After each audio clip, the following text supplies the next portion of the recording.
Things you wouldn't hear at the Winter Olympics. And here are the British ice dance pair, Heather Mills and John Sargent. And now, over to bobsled. Bob, how's the curling? And while we wait for them to get set up there, we'll just pan the camera around. There's just a beautiful scenery. Oh, look, there's a herd of moose. Oh, no, that's the Romanian women's ice hockey team. This is the big hill. Oh, that's long! That's very long! He's gonna wish he'd done his flies up.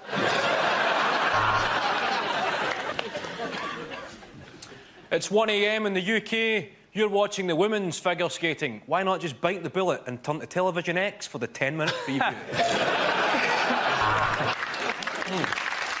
And Britain comes away with 2 gold, 2 silver and a bronze. Well, that'll teach the Austrians a lesson for leaving their locker open. And with conditions here reaching a bitter -20 degrees centigrade, the British hopeful from Newcastle has put on a second-string vest. You're watching the women's curling. Men's curling? Women's. You're watching the curling.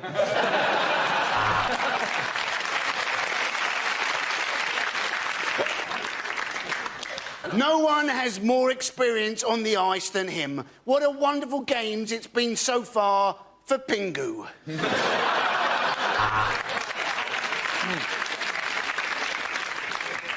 And the conditions are perfect here, aren't they, John? Yes, they are, Bob. I haven't seen this much white powder since that stag weekend at the hotel in Bangkok. Oh, and that's what ice hockey is all about. A man having his head repeatedly smashed into a glass wall. The ski jump will start as soon as the British skier takes his hand off the side and stops crying. And there, the skier has surprisingly stopped off halfway down for a mulled wine and a shit. At the end of that round, the points go to Russell, Ed and Andy.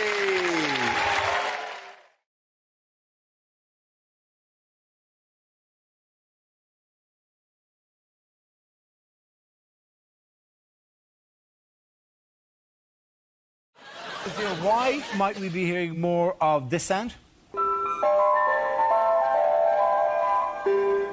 Because it's the summer. No, but longer. They've been allowed to play their chimes longer, yes, haven't they? The yes, ice cream men. There was a law that passed, a chime law passed. I mean, there are various small laws passed this week, like gay marriage, for example. But no, we're not talking about that. We're talking about the chime laws, where the ice cream men are allowed to play for 12 seconds rather than for 4 seconds. Is it because of childhood obesity that they need more time to get to the ice cream? Yeah. There is a real problem with ice cream vans. I'm not sure this is funny, but it's kind of interesting. OK. Which is that it's all based on a national consultation they had about the future of ice cream vans. And do you know how many responses they got to the national consultation? 99. Tell me who's 99.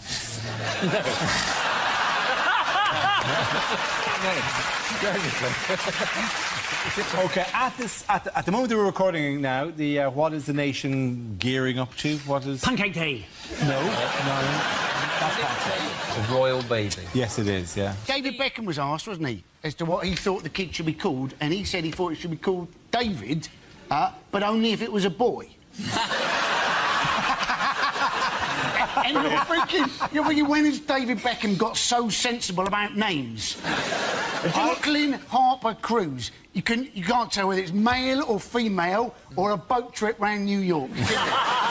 It has to be something that goes with princess or eventually queen. So, Latifah, or of the South. Those are... No, do you want a better name? This is Greatest Hits.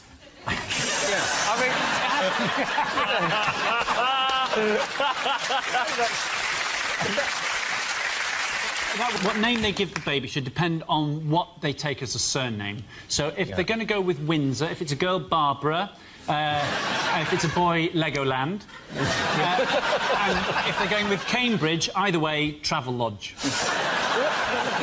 Surely it's a state of Britain today, though, that Prince Charles is going to become a grandfather before he's even got his first job. I mean, that's a tragedy, isn't it? Yeah. That is a tragedy. Andy lives in an estate. You're never going to be able to... I don't know how you discipline a royal baby, though. What can you do to royal kids to go like, right, you've been naughty, you're grounded? Well, in Buckingham Palace, quality. The only bit that I'm really looking forward to is the bit where they finally announce the baby, when Prince William comes out onto the balcony going, hey, hey,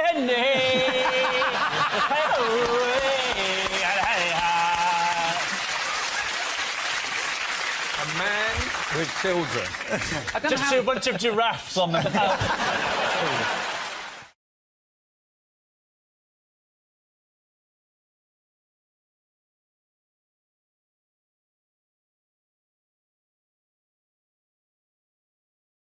What did David Cameron do recently that no other serving British Prime Minister has ever done? Samantha Cameron. Yeah. That's true. But he also went on Letterman in the States, didn't he? Letterman was trying to trip him up by asking about British history, which is tricky because we've got a lot more of it than they have, right? And, you know, American history exams are really easy. They just have questions like, on what date was September the 11th? He did do all right, but he didn't know what Magna Carta meant, when in fact what he should have said, obviously, is what Magna Carta means is that we had civilised democratic government some 200 years before your country was discovered.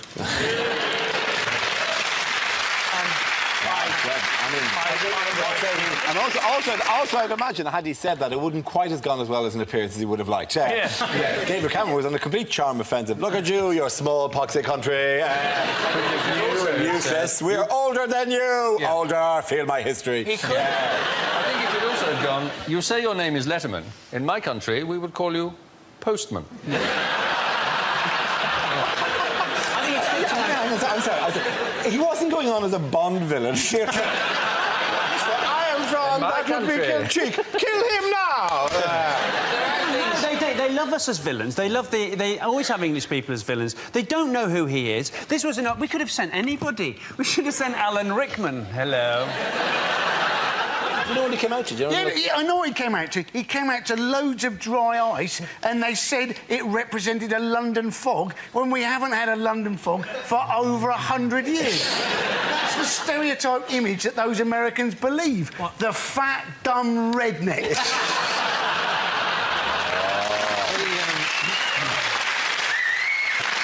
The closest we've currently got to a London fog is Boris Johnson at the moment. Either that or Amy Childs from The Only Way Is Essex. What Boris Johnson did say was that he got it wrong deliberately because he didn't want to seem like he had Latin coming out of every orifice. Now, that sounds creepy, doesn't it? The thing about Boris Johnson, though, isn't it, is everybody thinks he's quintessentially English, but in fact he was born in America, named after a Russian, and looks like a Swedish person who's eaten another Swedish person. At the end, and the points go to Chris, Hugh and Barry!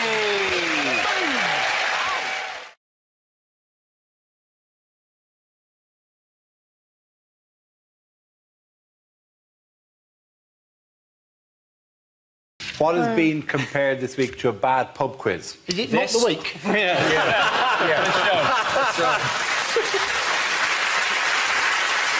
That is the least of the things that's been said about It's this. the UK, it's the UK citizenship test. It is a citizenship test, yes. Isn't part of the problem? The questions are too trivial, they said, right? But I think they should just ask them, like, like real British questions, like, for example, what scares you more, terrorism or snow? Snow? Welcome to the country. I'll give you some examples of the question, right? Just so you get the idea of what stuff is being asked. And the problem is, you cherry pick any of these, you can make it all seem ridiculous. But they're quizzes, stuff like this. Which of the following statements is correct? The Mousetrap is a play that's been running in London's West End since 1952, or it's an environmental policy aimed to prevent mice from destroying crops. I like the way that it's like an ad for the Mousetrap, which it needs, you know. Other questions, which sport can be traced back to 15th century Scotland? Surfing, Formula 1, golf, or motorbike racing? These are the actual questions. These are actual questions off the test. But this isn't like a bad pub quiz. This is like one of those quizzes at the end of before the break on ITV.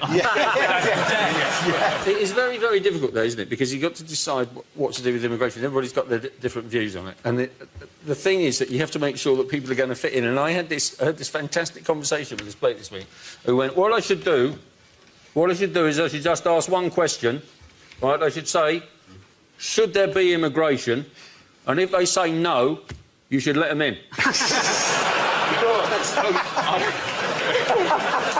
Well, they should be great if midway through the test it would stop and go, OK, you've got Welsh citizenship. Do you want to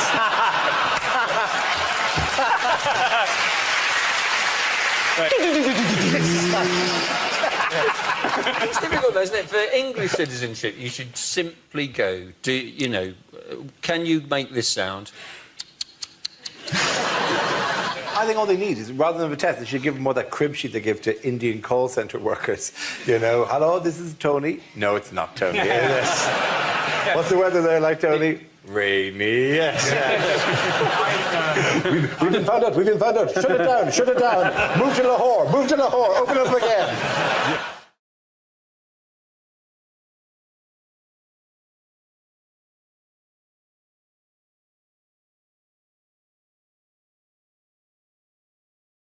The next round is called This Is the Answer, What is the Question? On the board are 6 categories. James, which category would you like? Sport, please, Dara. Fantastic. Sport it is.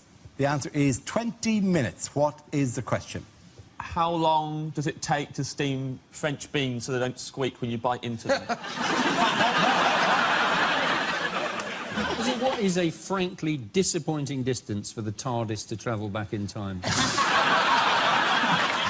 How long does it take Joey Essex to fill in the name and address section on any form? How long does it take Oscar Pistorius to cross a cattle grid? Is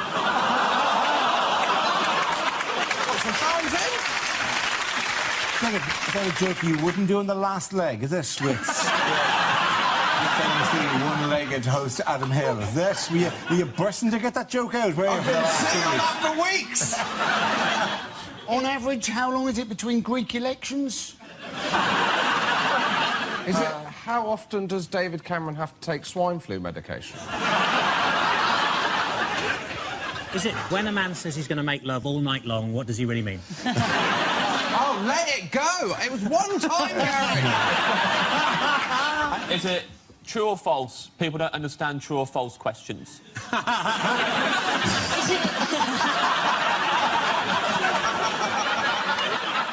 For the rest of his life, what is the longest David Cameron will go without someone shouting, oink, oink? Is it? How long had the pig been dead for before that?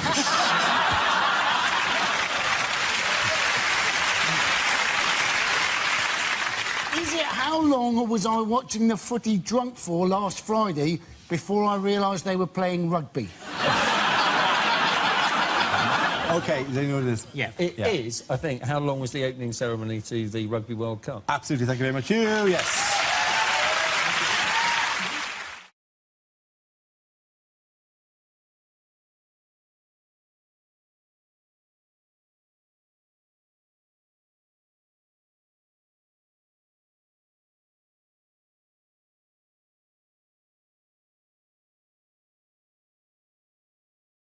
Let's spin the wheel. OK, the topic is work.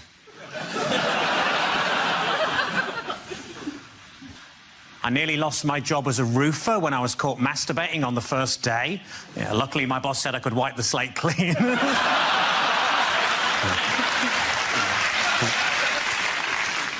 I used to work at Waterstones. One day, a guy came in asking if we had any audiobooks with subtitles. I thought, hang on, that's a book.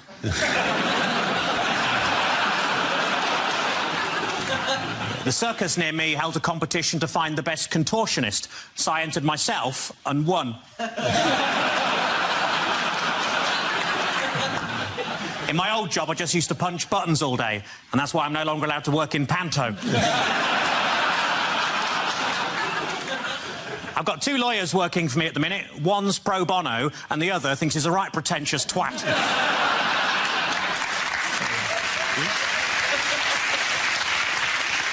When my granddad was caught trying to stow away in the Merchant Navy, he offered to work his passage, which, as you can imagine, made him very popular. I hate people who phone me up just to complain about the weather, which is why I lost my job at Mountain Rescue. I was at a station the other day that had a piano on the platform, so I had a little tinkle on it, which saved me 30 pence.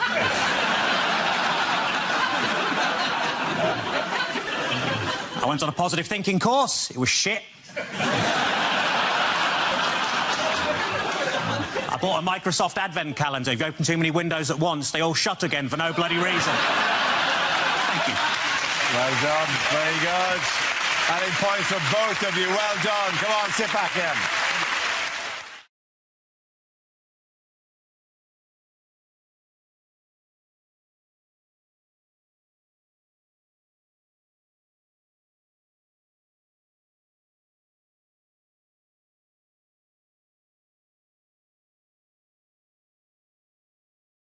The news, what's going on here? Is it Labour announcing the new replacement for Trident?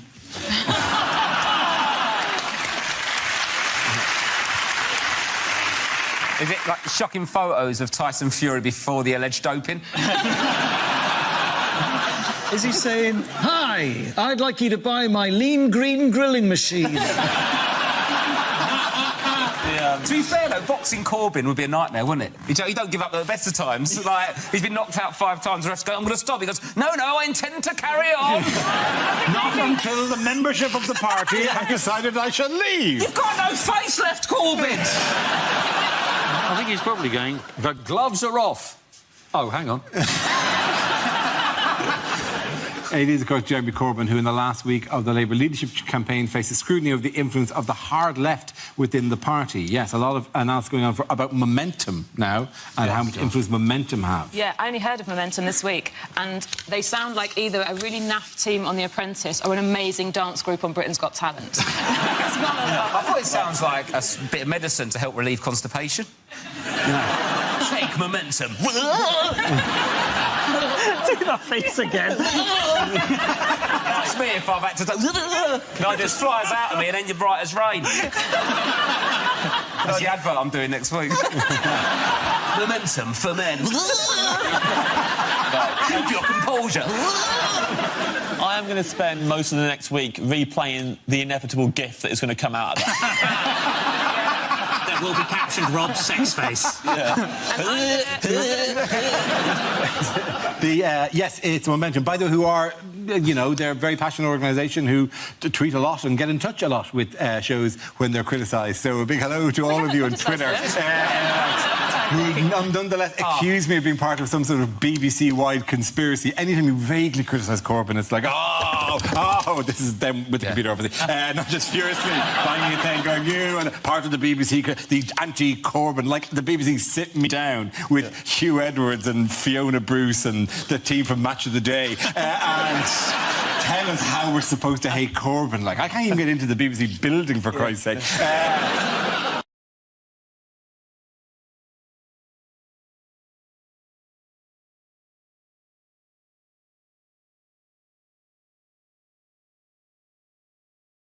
Now we play a round called School of Hard Mocks. This game involves Rob, Andy and Stuart, so if you could make your way to the performance area, please. This round is a stand-up challenge. I launch a wheel of news and whoever it chooses to stop, one of our performers must step forward and talk about that subject. The winner is whoever I think is the funniest. OK, here we go. Let's spin the wheel. The first subject is consumerism. Who wants to come in on that? Andy Parsons. So we always like to have a go at politicians, don't we, for getting us into debt. But we're also addicted to debt, aren't we? People waste their stuff. Well, you know, loads of nonsense, isn't it? Things like personalised number plates. Don't ever do it. Anybody can get a personalised number plate, yeah? You can change your name by deed poll for a tenner, right? Just change your name to your car registration number.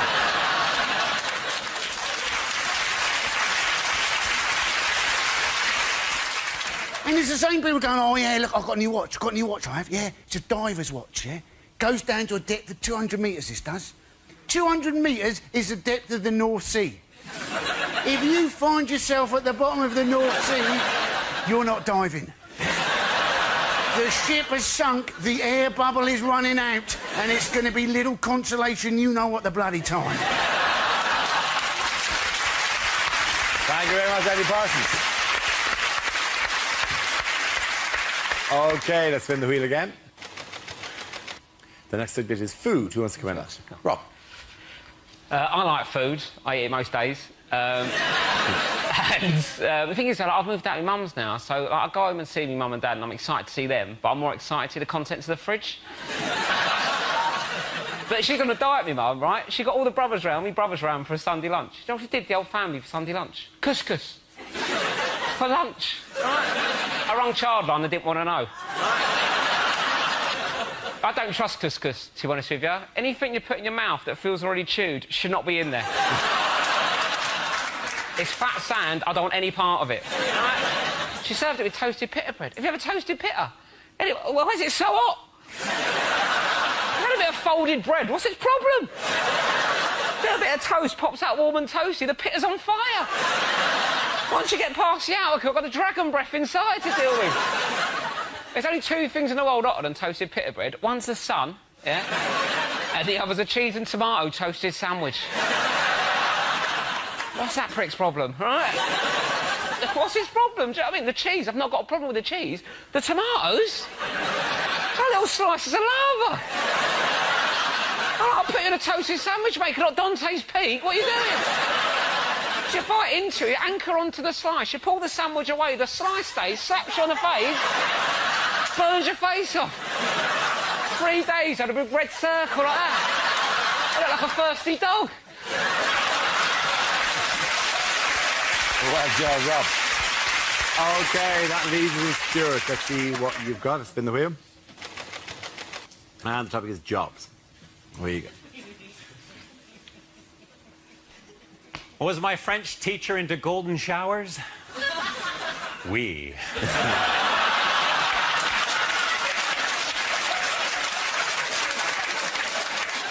I'm a Canadian comedian, but if people think I'm Russian, Soviet.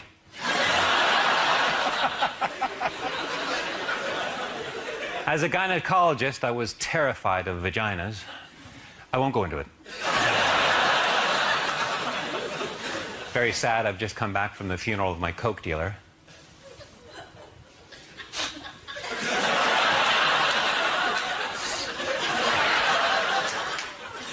I was fired as a Boy Scout leader. I wasn't prepared for that.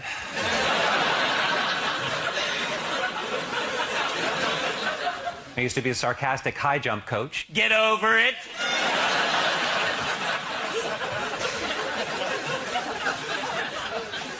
I used to be a professional table tennis player in Southeast Asia, and recently I went back for a big party. Oh, it was a real Hong Kong ping-pong ding-dong. And someone fired up the old karaoke machine. Oh, it was a real Hong Kong ping-pong ding-dong sing-song. And someone rang the doorbell.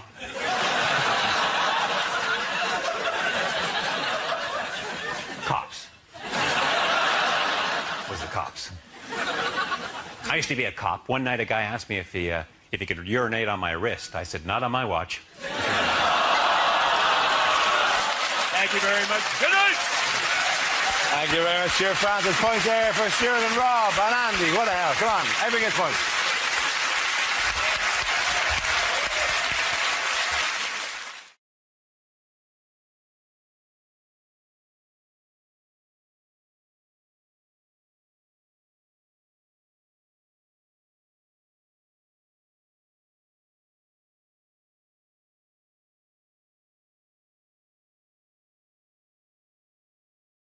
Unlikely excerpts from a nature documentary. Do you see this little fella here?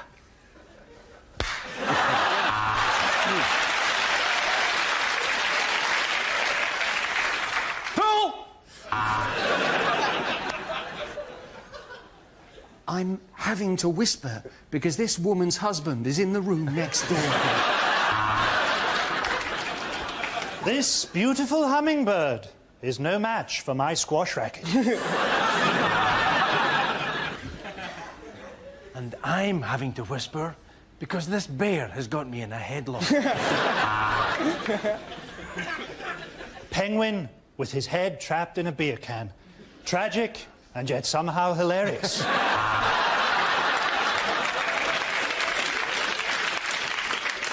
And I'm stood here in the jungle in my bathrobe because my luggage is still at Heathrow. Welcome back to Pimp My Hippo.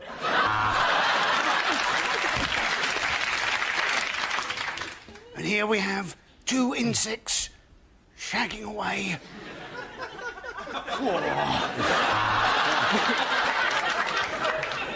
Out of the water climbs a majestic otter who turns... Oh, no, it's a dog. And yes, the lion's after the impala, and the lion's got the impala. Tuck in, my son. Lion 1, impala 0. I'm the ghost of Steve Irwin, and welcome to Animals Kill the Daftest Bastards. That's it, ladies and gentlemen. Let's leave it at that. The points at the end of that round go to Russell, Fred and Andy.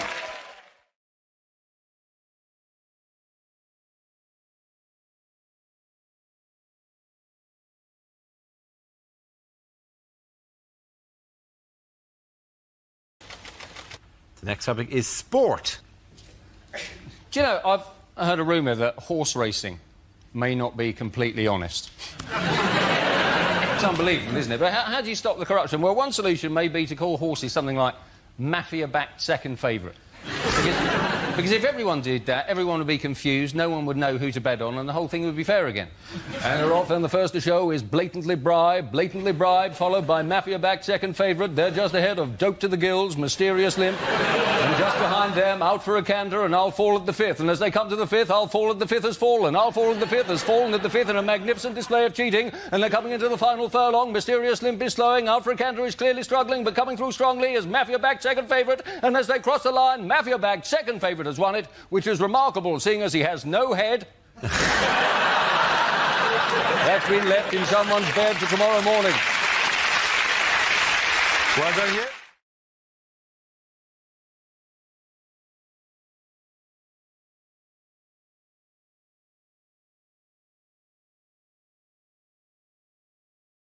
The next round is called Between the Lines and features Hugh and Greg. Would you make your way to the press pit, please? Greg delivers a speech in the guise of a leading figure on the world stage while Hugh translates what they really mean. Greg, you are American presidential candidate Barack Obama. Ladies and gentlemen, I'm going to attempt to emulate my political heroes. Luther, Kennedy, Martin Luther King. Martin Luther King, what's wrong with No, Martin Luther King is fine. It was Luther. I love the idea your brain's just going, I can offer you the word tangerine, that is it. Yeah.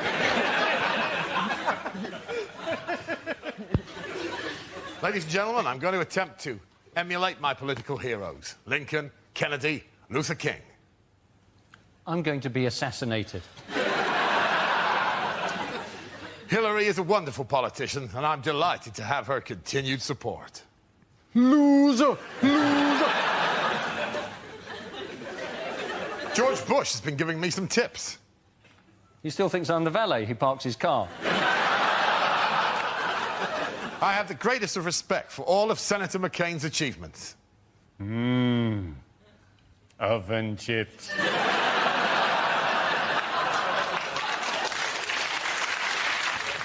I will, of course... I'm sorry, I'm starting to sound like some sort of soul singer now. Yeah, we got it together, didn't we, babe?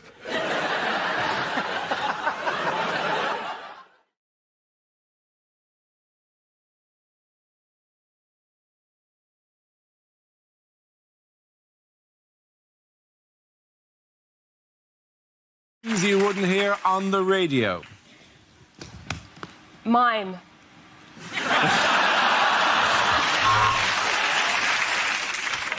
I'm sorry for that small pause just at the end of that record there. Only my shit took slightly longer than I expected. This is Top DJs of the 1970s. Prison radio has never sounded so good.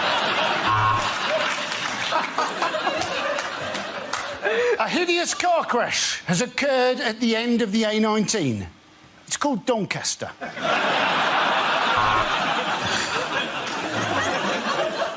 Another shipping forecast issued by the Met Office at 23:43 on Saturday the 8th. It's going to piss it down. You're listening to BBC Wiltshire because your car radio has lost reception to what you were listening to.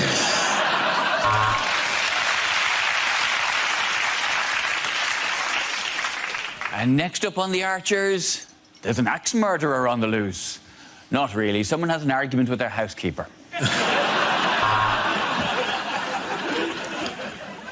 Travel news. A coachload of origami enthusiasts has broken down on the M1, and they're all currently sat on the hard shoulder making paper models of cars. Traffic is described as stationary.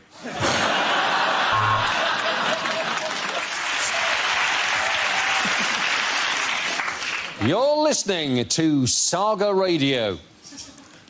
You're listening...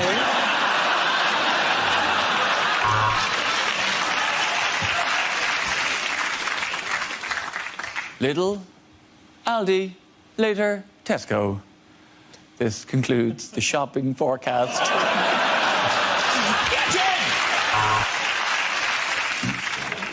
Have you been injured at work? Maybe you should turn the radio off and concentrate properly on what you're doing. But you're dead. We're all dead. We've all been dead from the beginning. You've been listening to the final ever episode of The Archers.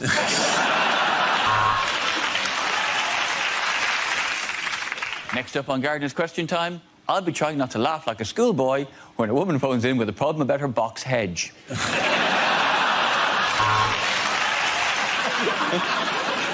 Due to tomorrow's BBC strike, tomorrow's Today programme will be today's Today programme, but called Yesterday. Sometimes when you listen to the radio, there's a tune that you can't get out of your head. It sort of plays again and again and again. Sort of gets faster and faster and faster, and finally it comes on.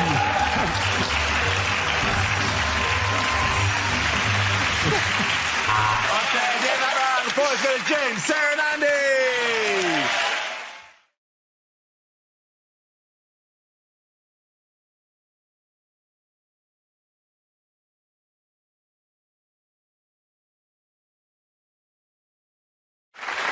The next round is called Between the Lines. Rory and Hugh, can you make your way to the Mock the Week press pit? In this round, one player takes the role of a famous person making a speech, while the other says what they really mean. So, Rory, you are Prince Charles giving a speech on the occasion of his mother's birthday. Hugh, tell us what he's really saying. Take it away.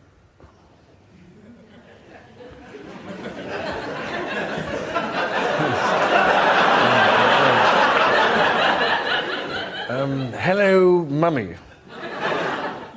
Gosh, you look so well. Blast. A little birdie tells me... It's all over the newspapers. Today is a very special day. You're still alive. I don't know how you do it. I don't know why you do it. You just seem to go on and on. And on and on. And on.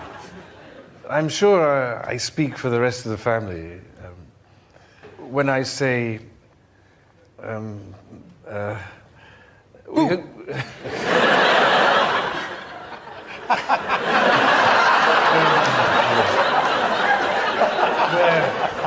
It's very good. Thank you very much. What do you do? I make organic biscuits. Oh, wonderful. Marvellous, that's true. So I've lost the thread now. Anyway, we hope you have a lovely day. Looking forward to the 21-gun salute. They're loaded. Reverend Rory and you. Very good. That's it. The point for both of you that day.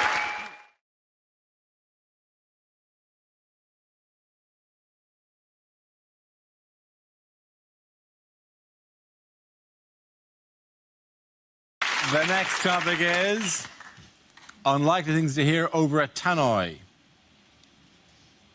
Ladies and gentlemen, good afternoon and welcome to Waitrose, you smug, rich pricks. This is not a drill. I repeat, this is not a drill. Would somebody please go to the power tools aisle and get me a drill?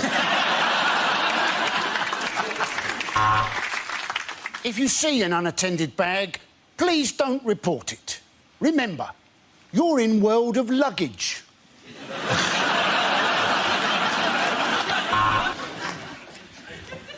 Good evening, ladies. Topshop will be closing in 5 minutes. Please make your way to the till unless you're over 30, in which case piss off to M&S, you ancient old hag. This is an announcement for the front desk of the swimming baths. Could doctor, someone's done a shit in the pool? Please come to reception.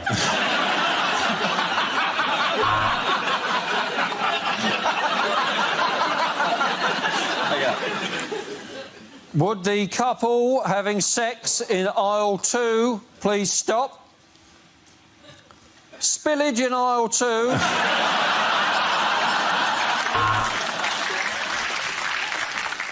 The 1625 has unfortunately been cancelled and has been replaced by a replacement bus service.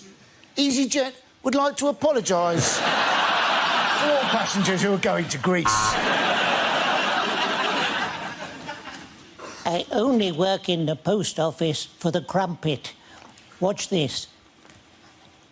Widow number 2, please.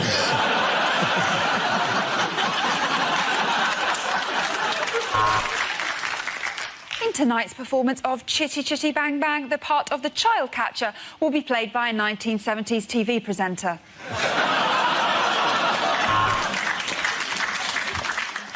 Welcome to Sexist Airways. I'm just going to pop on the seatbelt sign for a moment because we're swapping to a lady pilot.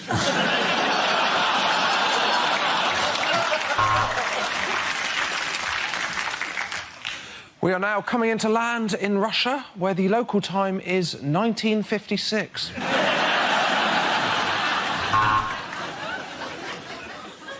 Welcome aboard the one-way saga service special to Switzerland. Just trying to have a laugh.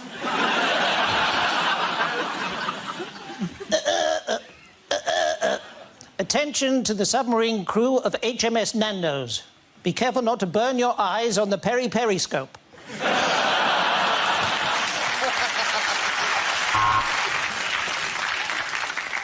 Lost children can be found at the Lost Children tent. If they're not claimed by the end of the day, they will be destroyed.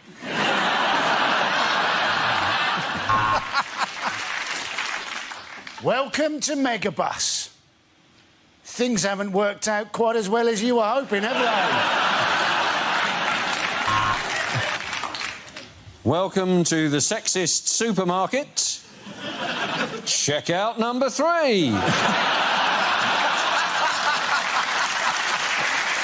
Okay, get that round. The points go to Josh. Hewitt Milton.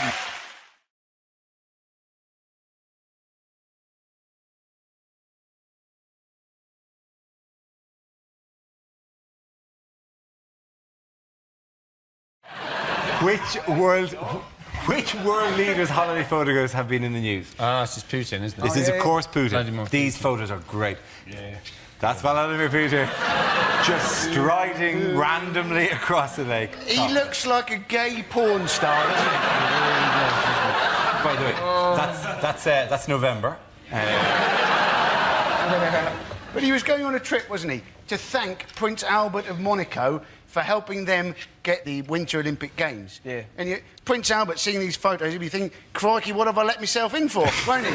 What sort of favours am I going to get from Vladimir Putin? Oil yourself up, Albert. We're going for a sauna. How gay does it sound? Basically, you've got a topless man knocking about with a bloke called Prince Albert. It's gayer than Right Said Fred dancing on a doily. Can we go back to the previous photo? So why has that horse got a spike through its head? Because it may have disobeyed him in some He is planning to launch a nuclear strike from that horse's head. With one of those wooden nuclear bombs that Russia has used for so long. Well, you know. I think it's a bit sad that this guy, you know, he could level us at any time, and there he is. He waxes his chest. He needs a bra. It's just quite scary, and He's frightening. He would snap me like a twig. Look at the guy. That's what I want to see in a leader. Someone who can crush a man's head like a beer can. I would like to see John Prescott in a series of similar photographs. He still gets a hard time about the whole Litvinenko thing, doesn't he? I just think Litvinenko wasn't a very good spy if he doesn't know not to accept a glowing cup of tea from a glowing teapot from a man who appears to be wearing a spacesuit. I was going to make jokes about Russians all being gangsters, but some Russian people spoke to me, and all I'd like to say is I'm looking forward to Chelsea continuing their great start to the season and the safe return of my pregnant wife.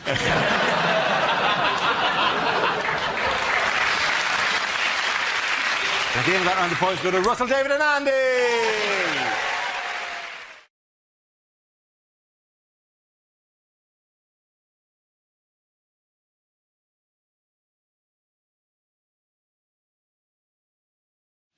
Unlikely things to hear in hospital. Welcome to the Jeremy Hunt wing.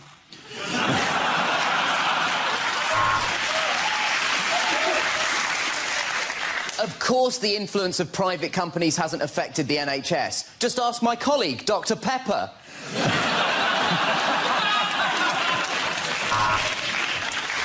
And your cancer specialist today is Noel Edmonds.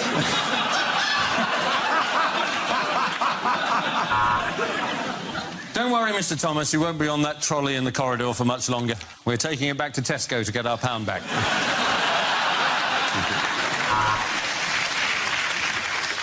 I'm afraid we're going to have to pull the plug because it's wedged really high up there.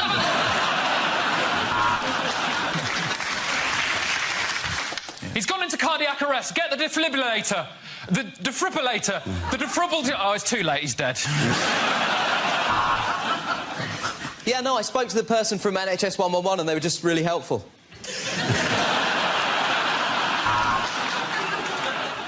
The good news is your father is comfortable. In fact, I've been sitting on him all morning.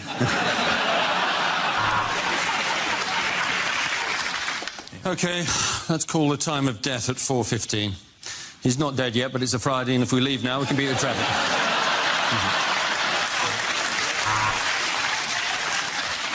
For goodness sake, Mr. Wallace, please take your penis out of there. That's not what organ donor means. This is the discussion group for people who've broken bones. Welcome to Snapchat.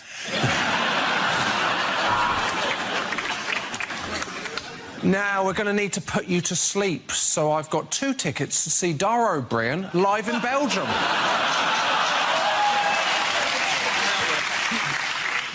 Is this admissions? Good, because I got one. I shagged your wife.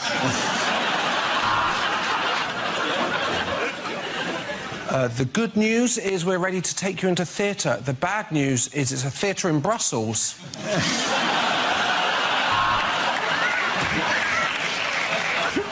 OK, we need to shock him. Stick your finger up his arse.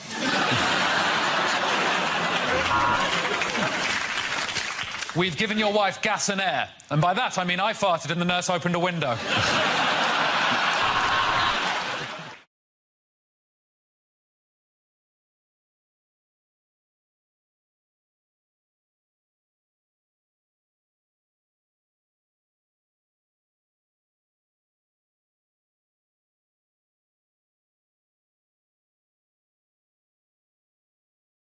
Our next round is called If This Is the Answer, What Is the Question? On the board are 6 categories. Sean, which category would you like? Go for environment. Environment it is. The answer is 95%. What is the question? Is it the percentage of a Domino's pizza left before I think, what am I doing with my life?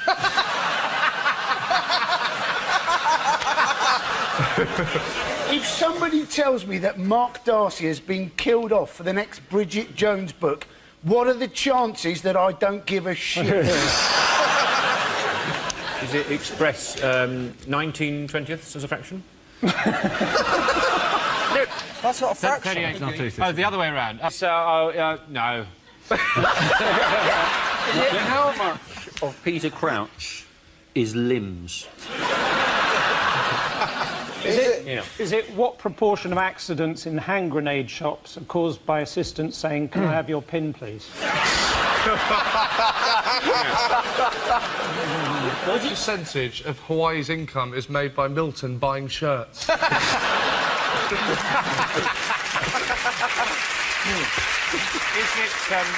Is it express 19/20ths as a percentage?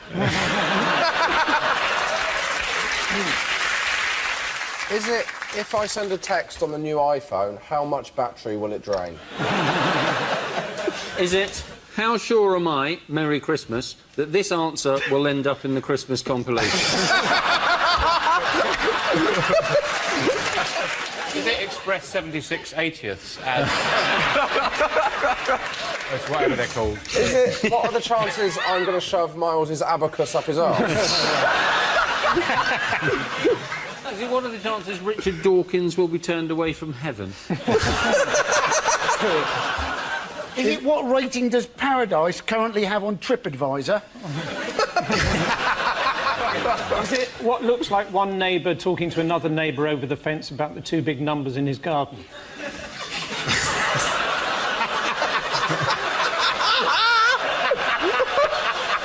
Yeah, I'm going to have to move you towards, if I possibly can, towards the correct answer.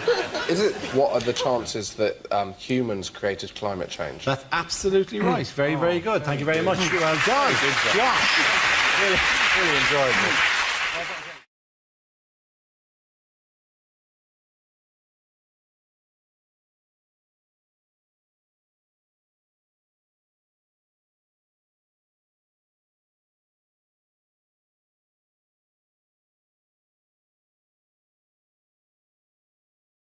If you could make your way to the performance area, please. This round is a stand-up challenge. I launch a wheel of news, and wherever it chooses to stop, one of our performers must step forward and talk about that subject. The winner is whoever I think is the funniest.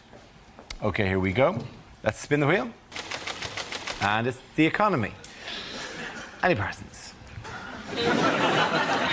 I suppose we should be grateful we're not in Greece. Things very bad there. There's rioting. Things so bad, the austerity measures, that they can't even afford to put petrol in their milk bottles to chuck them. Things are so bad they're having to put milk in their milk bottles. That's how bad things are. Oi, take that. Yeah. In 2 hours, your clothes are going to smell really bad. The European Central Bank, right, they have said that when it comes to Greece, they think it may be a bit like the Ebola virus, right? And they said we may have to cut off our leg to survive. Now, they may know a bit about finance. They know very little about the Ebola virus. It affects your entire body. You cut your leg off, you've still got the Ebola virus. You've just got one leg bloody less. Thank you very much, Andy Parson.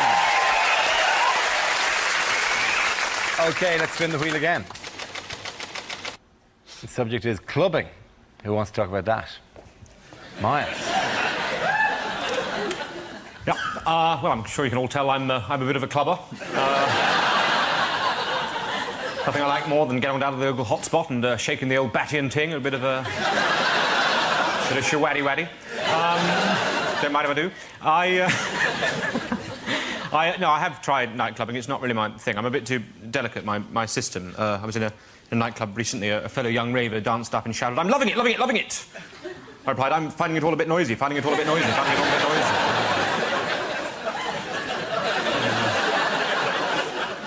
People jump around like crazy in those places. At one point, my cup and saucer was knocked clean out of my hand.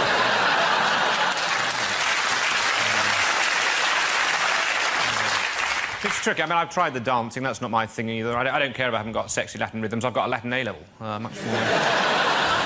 Much more transferable in the job market. I was on the dance floor recently. A lot of my fellow young ravers were blowing whistles, so I joined in and gave a bloody good pop on my bugle.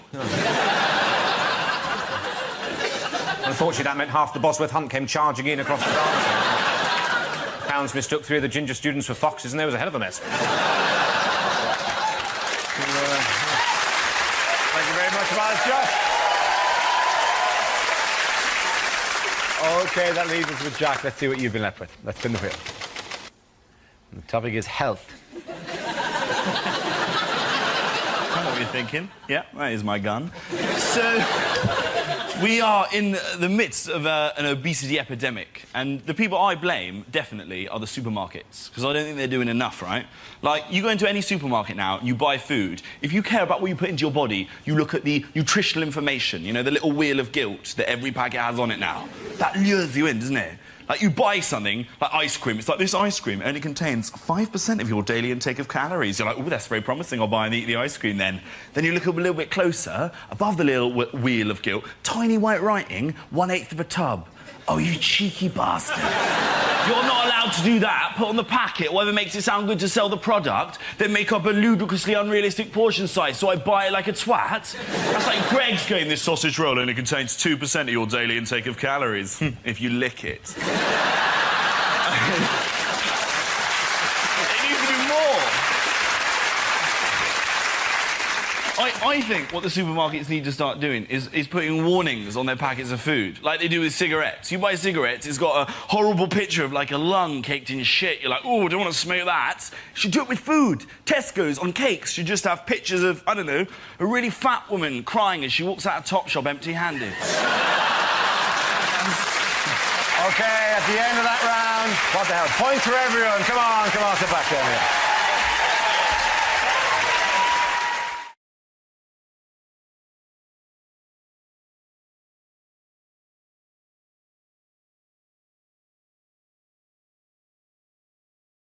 OK, here we go. The first subject is unlikely things to read in a political memoir. So we were playing Truth or Dare, and I didn't want to tell the truth, so I shagged Edwina Curry.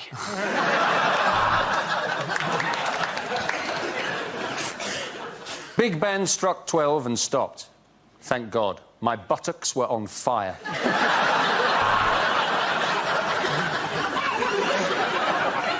I thought I'd pressed the button that summoned the tea lady. Imagine my surprise when it turned out I bombed Russia.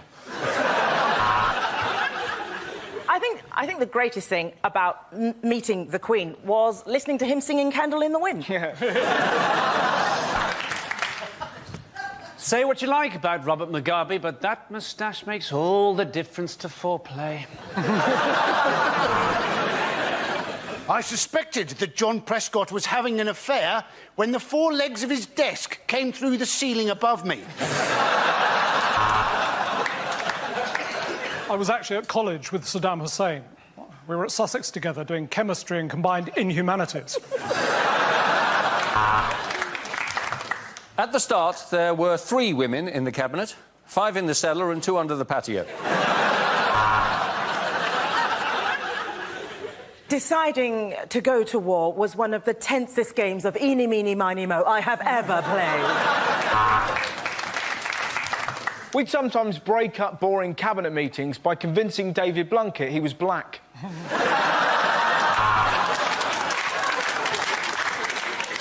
Oh, when we got into Bosnia, the first thing we did was get the United Nations troops setting up trestled tables with plates of cheese straws and sausage rolls. But it turns out we were supposed to provide a buffer, not a buffet.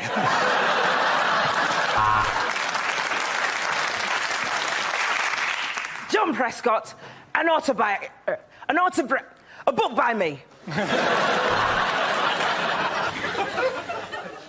Take that, you bastard, he said. No one fucks with Mahatma Gandhi.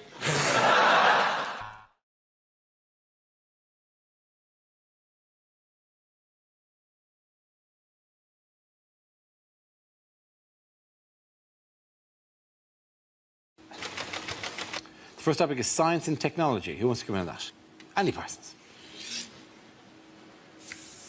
I quite fancy being a wind farmer.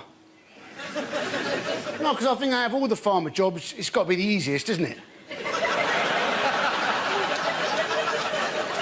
You know, cock crows, oh, wake up, out of bed, check the wind's blowing, yes it is, brilliant, back to bed again. Alternatively, you know, cock crows, out of bed, wind's not blowing, sod all I can do about it, back to bed again. Because they never actually invent what you want them to invent. I am still waiting for a decent alarm clock, yeah? Maybe one that doesn't, in fact, alarm you, right? Maybe one that just nudges you awake, right? Gives you a little cuddle, makes you a cup of tea, a little tickle downstairs, then phones up work, so you can't come in. Thank you very much, Andy Parsons. OK, the next subject, please. Our next subject is charity. Who wants to go with? Joshua. Charity work doesn't always go well. I had a situation when I was 10 and my school was raising money for the local church roof, because it's always the church roof. I don't know what the problem is with church roofs. It's like they're spending the money elsewhere. You're going, yeah, well, the roof's ruined, but we've just installed a hot tub, so come and praise the Lord in there.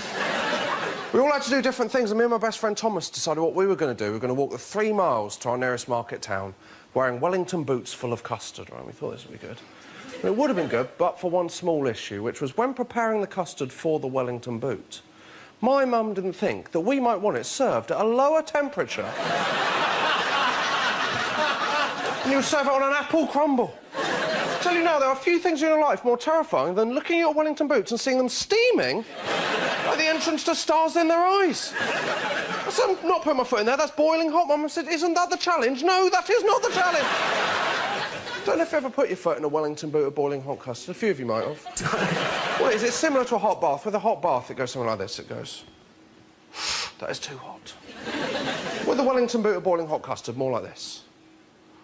That is too hot. And suctioned on. It's like a medieval torture devised by the Chuckle Brothers. Yeah, this is doubly humiliating, because I've had to go in 3 times to break the skin on the custard. Thank you very much, Josh Widdicombe. OK, that leaves us with Gary. Let's see what topic you've been left with. Let's spin the wheel. And the topic is education. One time at school, I lost my thesaurus. You know, I couldn't find the words to describe how upset I was.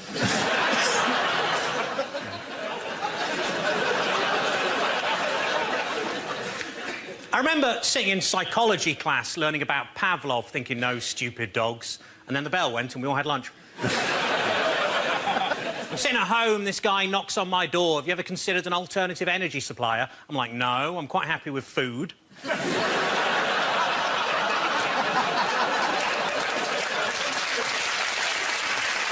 It's got to be a tough job going around door to door encouraging people to photosynthesize. I can give you the leading cause of anaphylactic shock in a nutshell. I've got the memory of an elephant. I remember one time I went to the zoo and saw an elephant.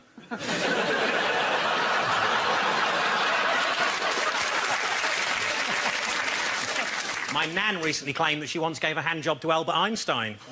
What a stroke of genius. Technically, shoplifting from the Apple store only counts as scrumping.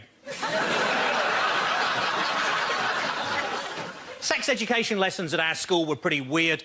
The teacher made us shout out rude words to get out of our system, like bum, willy, cocks, and we had to carry on doing that until he came. Thank you. Thank you very much, Guy Delaney. I want to give points to everyone there. Well done. Come on back.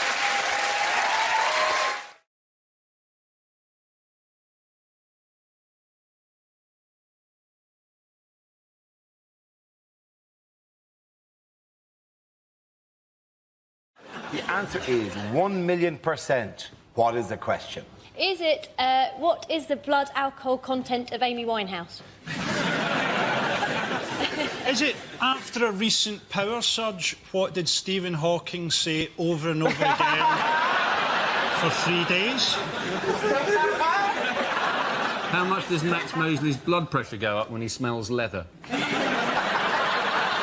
Is it what increase in population will Kerry Katona be responsible for by the time her womb finally succumbs to the ravages of time and chicken drumsticks?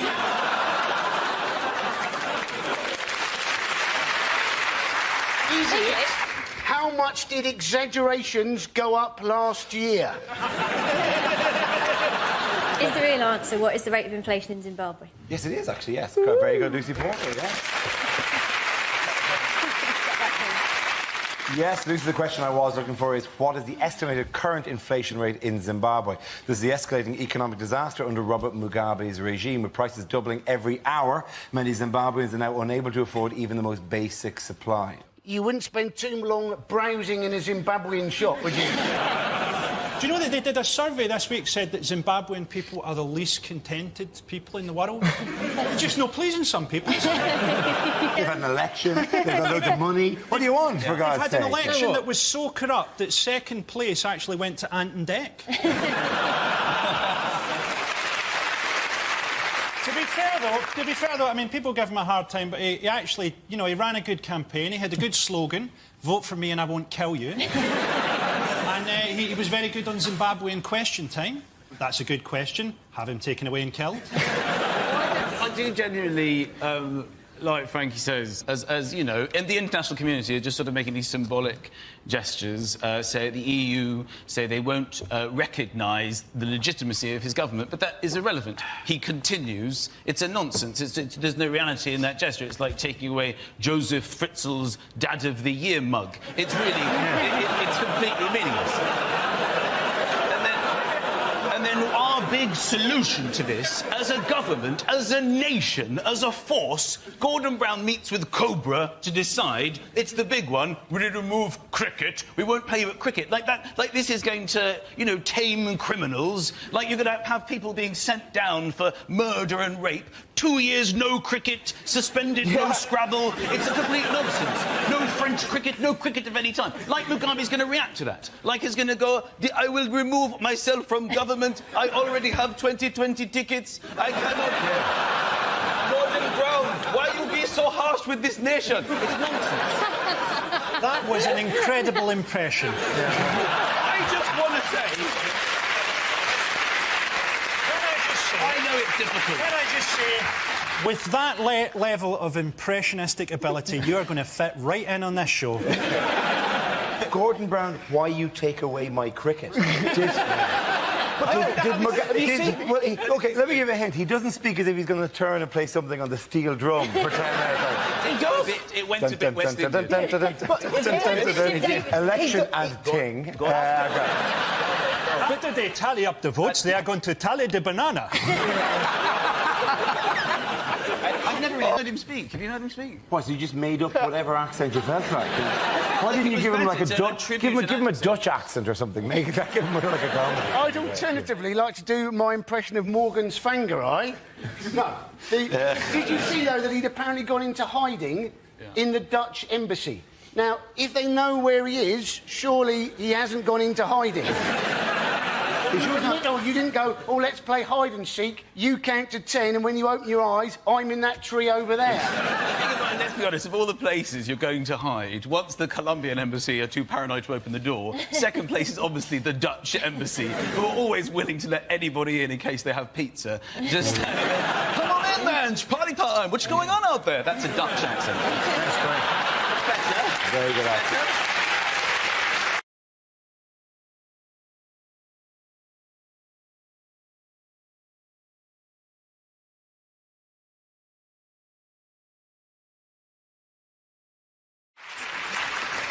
The answer is £100 a day. What is the question?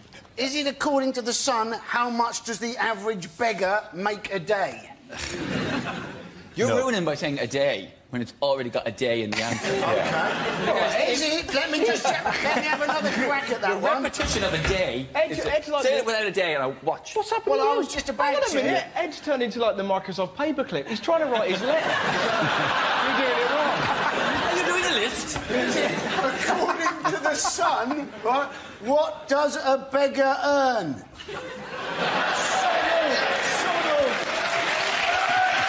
But we are apparently in the middle of a countryside crime wave. Have you seen this? If I lived in a country, I'd be delighted if someone did a crime, because I'd be bored out of my mind. Thank God you've turned up with a shotgun to steal my rhubarb. Could you kill me on the way out? Some bloke sold rhubarb from an allotment. You have to tag it. Just Why don't they tag it? Imagine the phone call. Just some deranged. They've taken it. It's gone. My prize-winning marrow. Is there no God? You have. Surely you have could to just feel put rhubarb down his sleeves and then go. Had I been there, you can't ever feel sorry for the... That's the lowest rung of criminality, isn't it? Do you know what I mean? Let me finish.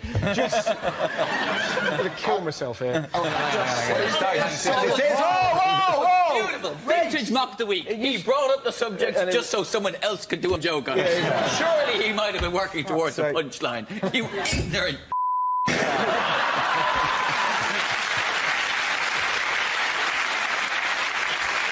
Jesus. I think the Microsoft get a higher chair for the joke umpire. I have a feeling the Microsoft paperclip's taken some cocaine, but... I like it. That's great. Little animation of the paper go... Good, yes. That's a really good letter. The point I was going to make is, surely, right, fellas, but surely, if you're a bank robber, you're sexy, you're dangerous, you can get diamonds for your lover. If you steal from allotments, what hope have you got, you know? You've got dirt underneath your fingernails, all you have to offer is broccoli. You know? Hey, a woman who's going to have sex for broccoli is going to be dirty. I was wondering if one of the reasons they were trying to steal... Wouldn't that be... Hang on, sorry to interrupt you, Andy, but wouldn't that be the...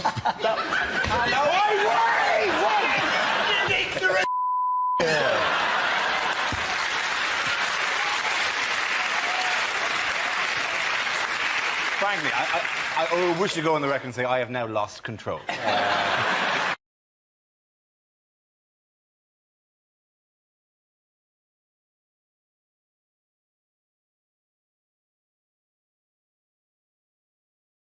Here we go. The first subject is unlikely things for a sports commentator to say.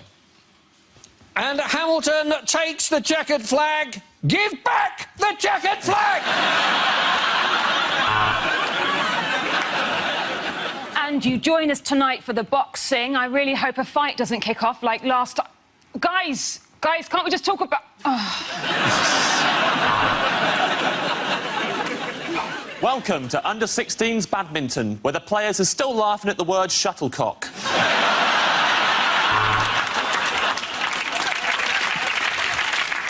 Oh, and the club has connected beautifully there. But according to World Boxing Federation rules, that's an instant disqualification. And Switzerland takes the gold and hangs on to it even after the Second World War is after.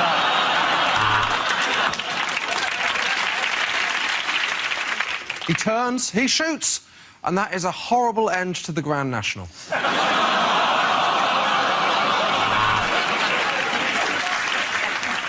Say what you like about dressage, I couldn't give a shit. And Slippery Bastard is in first, with all arms and legs. Second, Belly Flop Boy coming on the inside. And yes, I have forgotten the swimmers' names and have resorted to funny nicknames.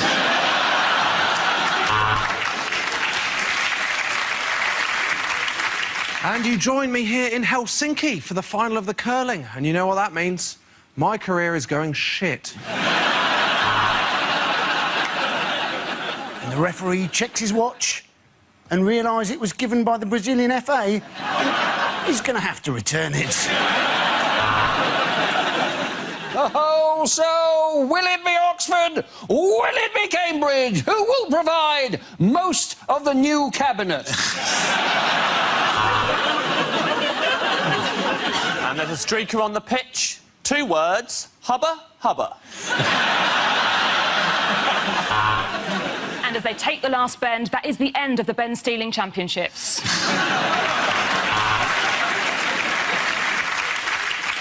And it's the relay, and he's made a grab for the baton. Oh, that's not the baton. But he's got a smile on his face anyway. And Rosberg makes a mistake. He runs wide into turn 2. Why is he running? Get in the car, you twat!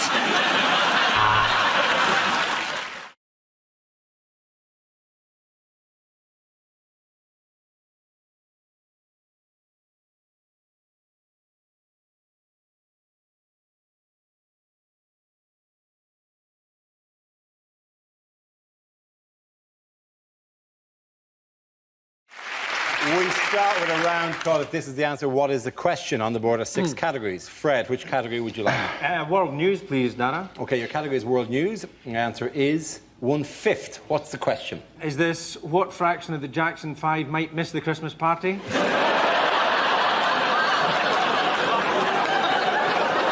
it how much of the weekend can Andrew Flintoff remember? Is it how much of French and Saunders is Saunders? Is it what proportion of Enid Blyton's The Famous Five can lick their own testicles? Is it England's only dwarf king was called Henry the what? How much of a Boris Johnson speech is not, well, I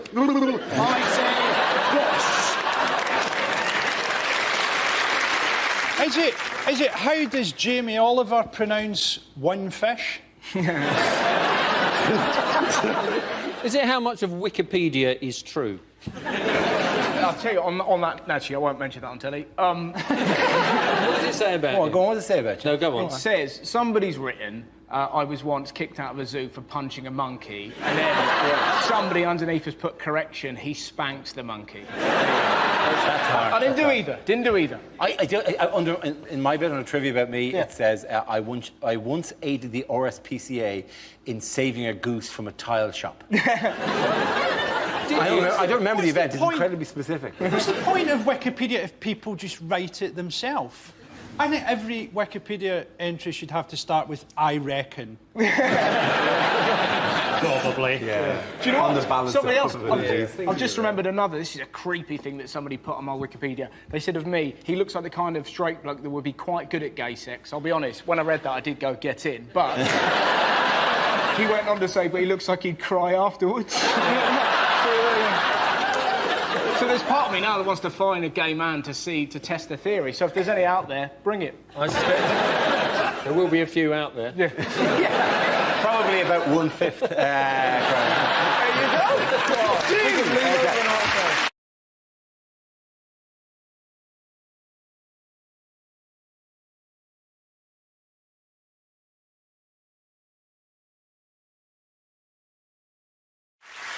Yes, the question I was looking for is, what will the gap between Olympic Games be for the newly announced 2020 host city Tokyo? This is news that Tokyo has beaten rivals Madrid and Istanbul to stage the 2020 Olympics and Paralympics. The last time the city hosted the Olympics was in 1964. France are going to be pissed off, aren't they? Because, like, Japan's got it, Spain didn't get it, and Turkey didn't get it. Now, Spain didn't have any money, Turkey's next to a war zone, and Japan's had some nuclear meltdown, and still Paris can't get the games. Yeah.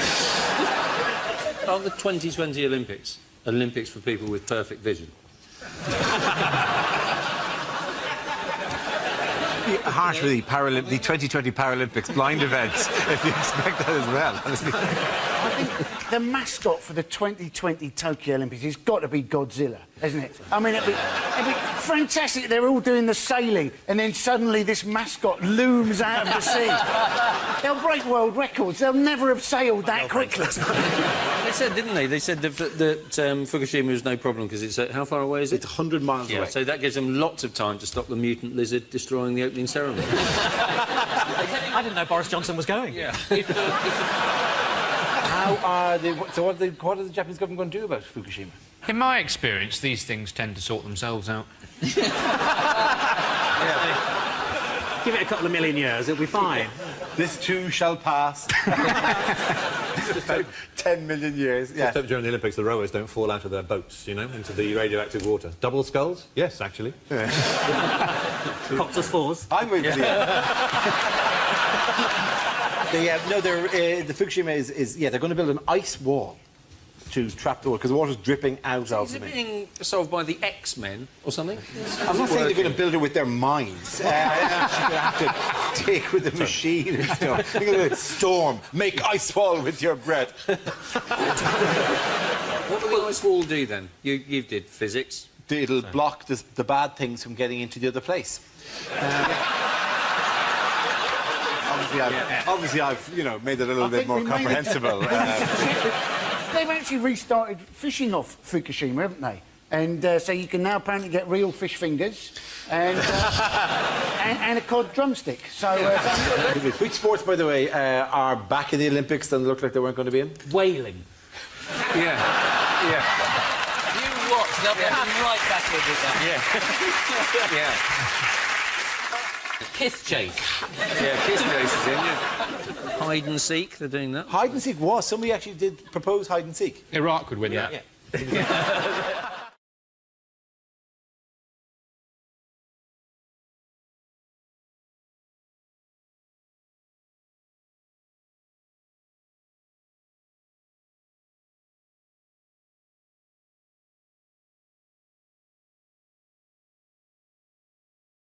Topic is unlikely lines from a horror film.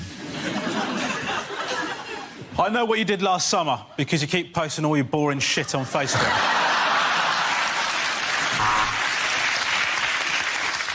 Gee, I'd rather you not say zombie. The term now is differently alive.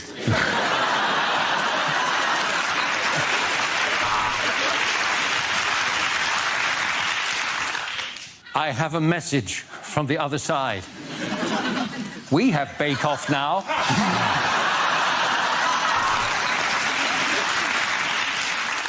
The ghost is trying to say something to us. Old Kent Road. Community chest. Go to Sorry, I didn't have time to get a Ouija board. Oh,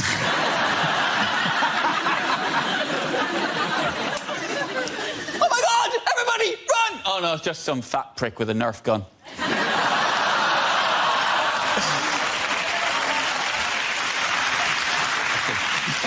I think you mean a broken Nerf gun. For example, this bit shouldn't do this. It's alive! It's alive! Oh, no, sorry, it is dead. I really am an awful vet. I'm afraid I have no choice but to kill you, because I've already chosen to shag and marry your two friends. 28 days later, a horrifying journey of a man going from Three Bridges to East Croydon with Southern.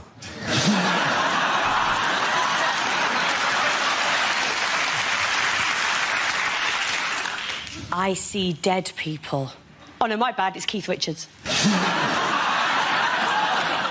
Get back, you demons! You devils! Get away, Satan's spawn! Back from whence you came! That was the party political broadcast on behalf of the UK Independence Party.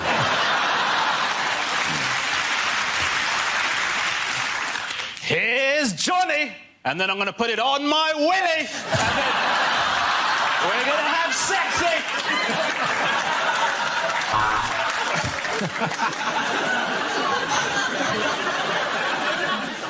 Sir, there's been another attack by the undead in Wimbledon. No, not zombies this time. Zombles.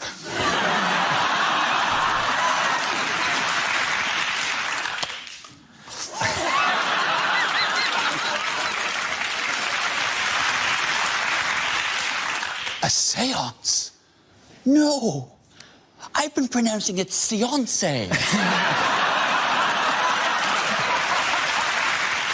Next topic is unlikely things to hear at Christmas. Oh, John, thank you so much for my electric toothbrush. No, it's everything I wanted and more. Oh, you got lots of nectar points on it. Good.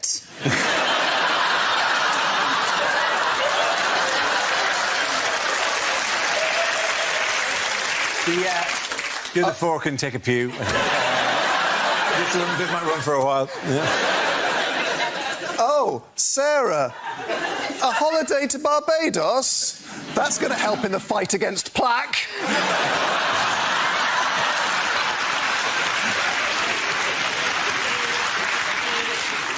It's Christmas. Today? Are you sure? The shops have kept that very quiet.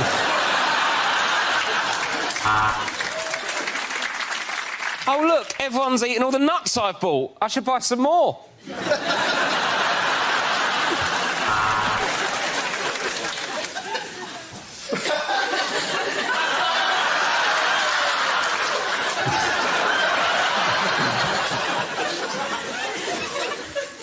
leg or breast?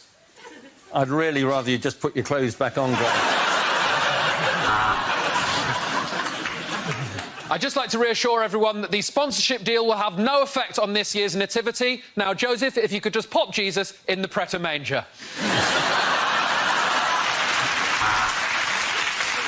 Chestnuts roasting on an open fire. Christmas with a vegan. This is your Christmas and birthday present. Yes, it is a turkey with 16 candles stuck in it. We always have a goose here at Christmas. I don't know why, really. Its conversation's terrible and it shits all over the floor. No, not calm down, Alfred. Did you hear what they were singing? Jingle bells, Batman smells. They're not the original lyrics. They wrote that to hurt my feelings.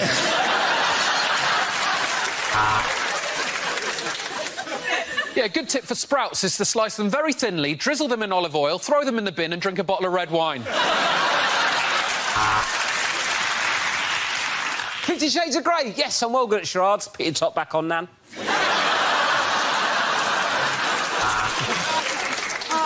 I just wish that Monopoly lasted longer. Yeah, I said it! It's a shit game! Yes, little Annabelle, I did say we were going to see the snowman, but I should have explained the snowman is what I call my coke dealer.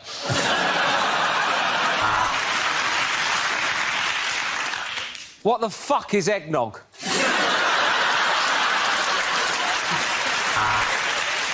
Boom, there you go. And I'm sending out Christmas wishes to everybody. Christmas wishes! Take my Christmas wish in the head! Go on! Oh, for God's sake, this is the least festive one of these we've ever done.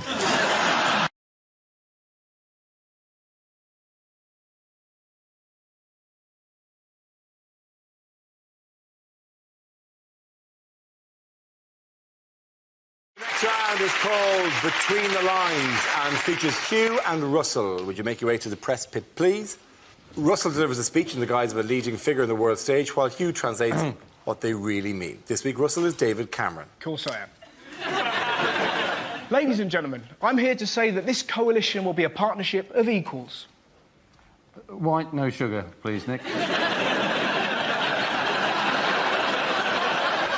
I'm here to talk about real policies, not just popular slogans. These aren't just policies. These are meticulously crafted, organic, deficit-cutting policy. I'm afraid it's time for some unpleasant cuts. There is no way I'm having another child. The good news is we found oil just off the Falklands. The bad news is it's drifted there from the Gulf of Mexico.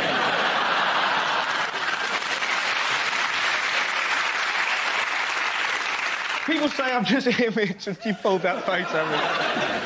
People say I'm just image and spin, but you can see statesmanship written all over my face.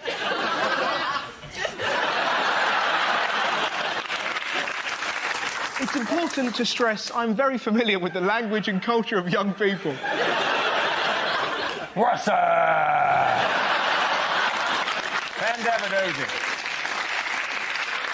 No, people say I can't relate to hoodies, but at school, I was a real tearaway. Yes, there was that time we spooned quints into matrons' loafers.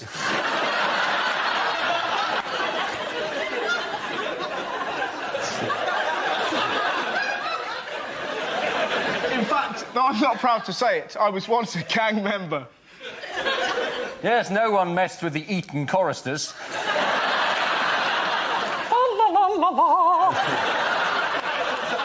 I stopped doing that. Having visited America recently, I must say I've never met anyone like Barack Obama before. Well, I have, but normally they're wearing white gloves and serving me G&T.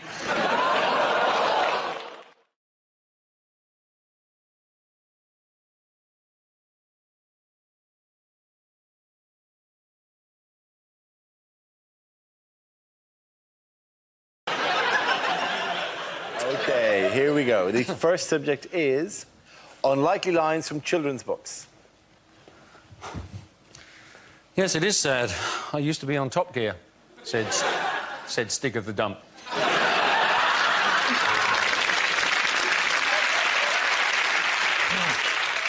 Jack, do you have any more of those beans?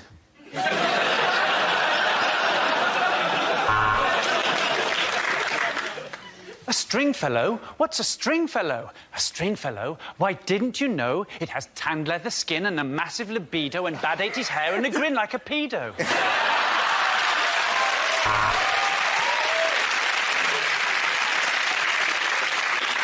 This little piggy went to market, and this little piggy stayed at home, and this little piggy went and died horribly of swine flu.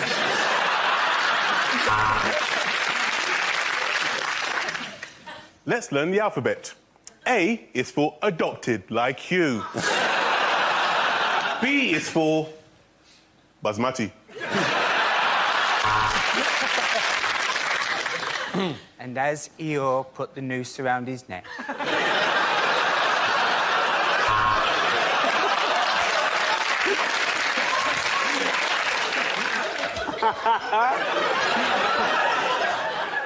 No, I don't think you should shave, Bilbo, said Frodo.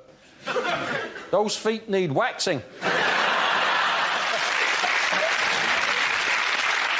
Yes, yes, Grandma. What a big TV screen you got. Said Little Red Riding Hoodie.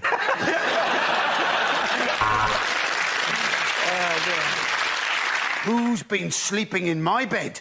Said Daddy Bear. Well, said Mummy Bear, it's been your brother Ryan, and he's a much better shag than you are.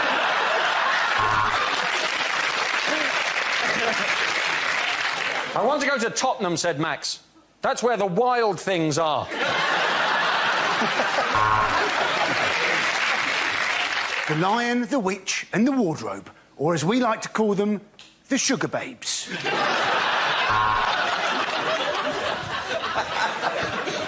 Once upon a time in a faraway land, there was a handsome young prince named Dara.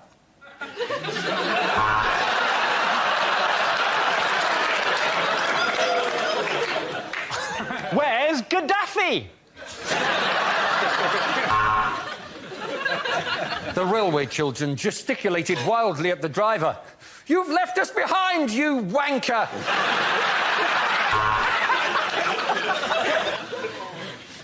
Oh dear, said Postman Pat. I've just had sex with my cat Jess.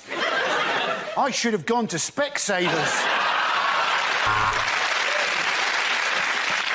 And so Emily learned. If she'd just been a nicer little girl, Mummy and Daddy would never have got divorced.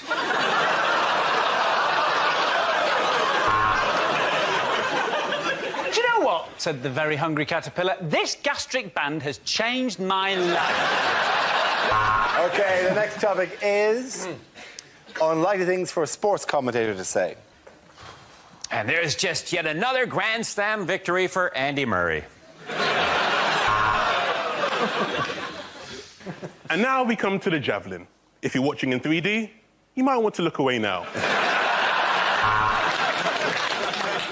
And here we are at the women's football, but while you're enjoying the game, please spare a thought for all the men at home who are going without dinner this evening.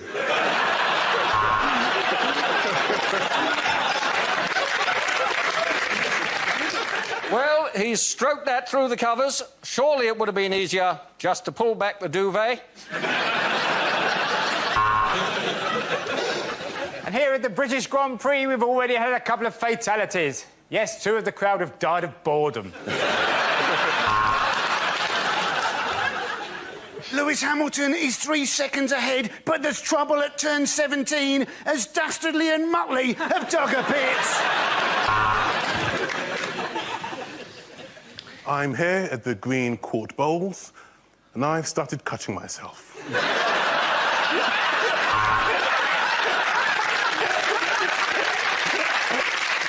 He's got the right hook in, he's got the left hook in, and he's finally finished putting up those curtains. Well, welcome back after the break. You haven't missed much, just the entire Indian innings.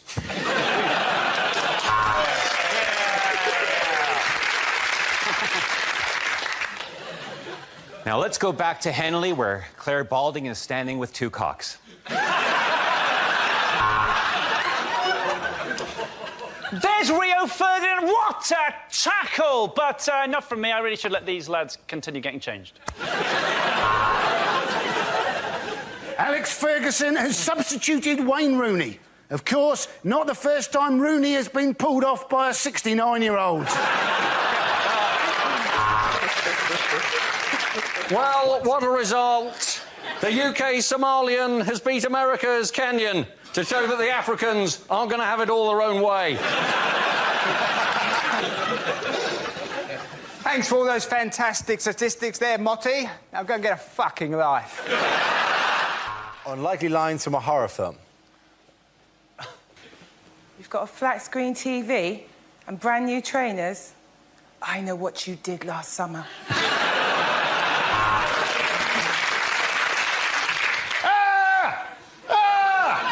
I'm sorry, it's just you look nothing like your photo in Match.com.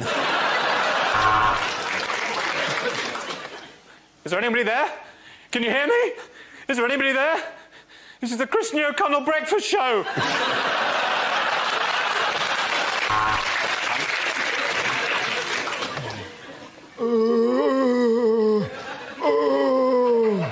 That was Mayor Boris Johnson with his official statement on the riots. You seen the traffic? It's a nightmare on Elm Street.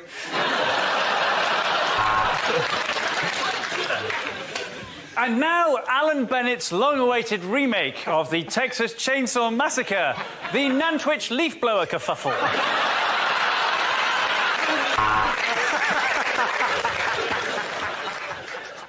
What do you want? What do you want? No, I'm not paying too much for my car insurance.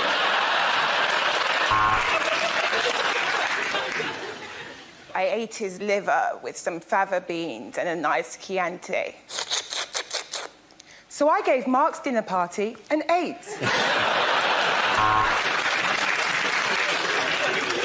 Do you like scary movies, Sydney? Oh, sorry, is Sydney there, please?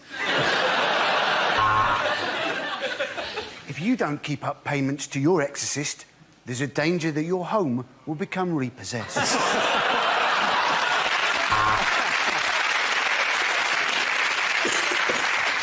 Ha! Joke's on you, Dracula. I've got AIDS.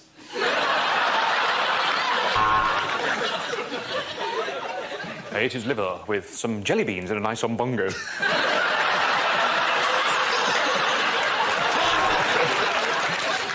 I've seen the ring!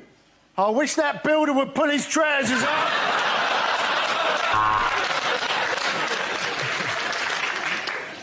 I don't have to listen to you. You're just a puppet. If you don't shut up, I'm going to put you back in your box, Mr. Clegg.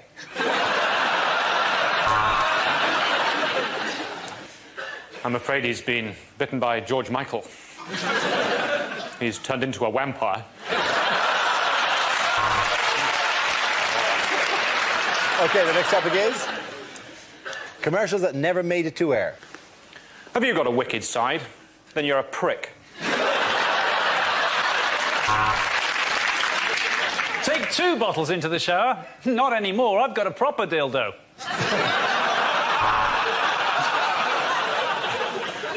JD Sports.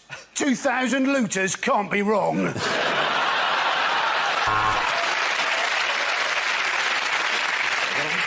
Do you suffer from dull, lifeless hair? Don't worry, Andy Parsons will buy it off you.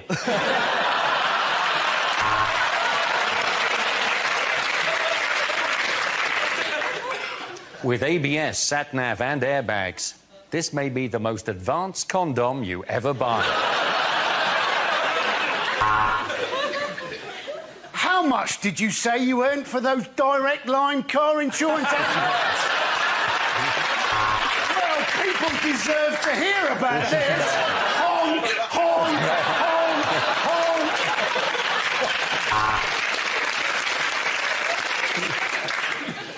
Dara O'Brien. We work, so he doesn't have to.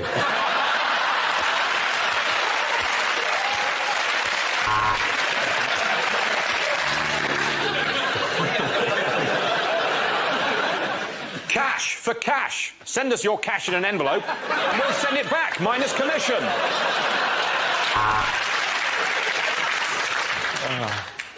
Every year, thousands of bears are captured, tortured and forced to dance in front of crowds of cheering people.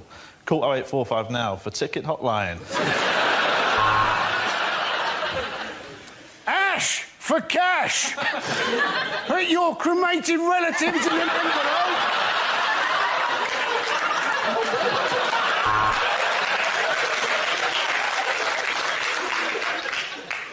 Got that bloated feeling? My uncle had that. He was dead in a week. Smash for cash. Put in mashed potato in an envelope.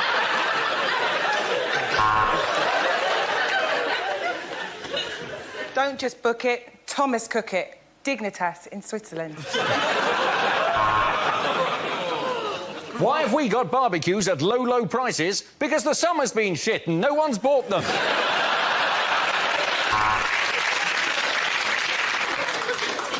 At the Dogs Trust, we never put down a healthy dog. But the minute one coughs, it's in the Thames.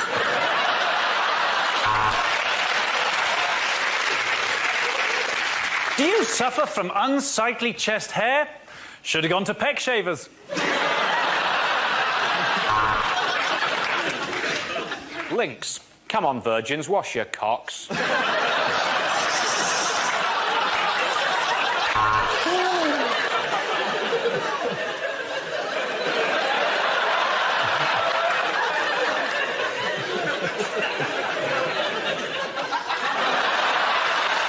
Unlikely things to hear in a police station.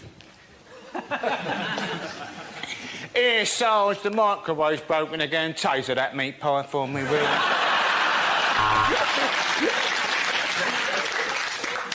I know it's unlikely, but I don't suppose anybody has handed in Colonel Gaddafi, have they? I noticed the burglar making his escape.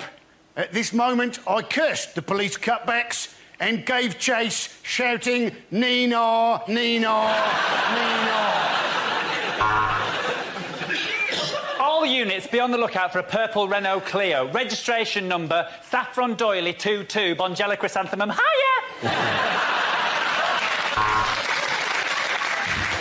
No, we didn't manage to evict many of them, Sarge, but the good news is I got some lucky heather.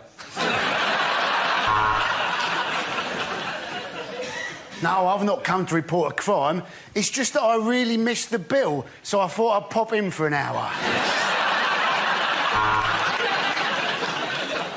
Here, Sarge, pass us the art section out the Guardian, will you, mate? Yes, I know how identity parade works. That's her! That's her! That's the woman I robbed.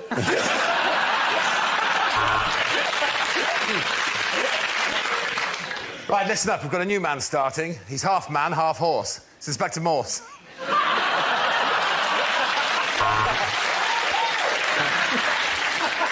Yes, our new 50-inch plasma screen TV. It is rather nice, isn't it? Well, if you can't beat them, eh? I am charging you with the murder of Mrs. Thompson. That'll be £7.19, please. Right, listen up. There's a giant fly attacking the station. I've called the SWAT team.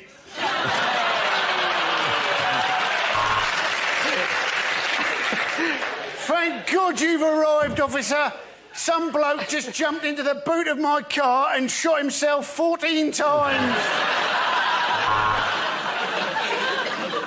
Yeah, we got the tox report back.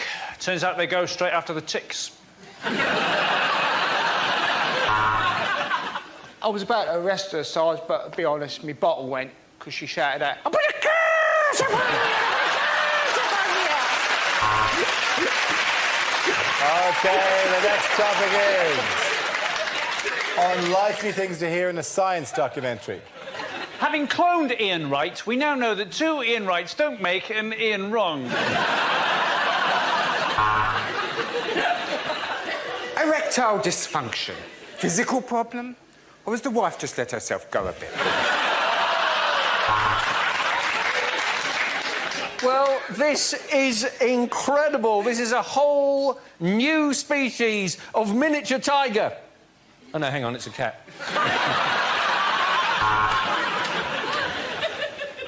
Now, pay attention. Here comes the shampoo bit.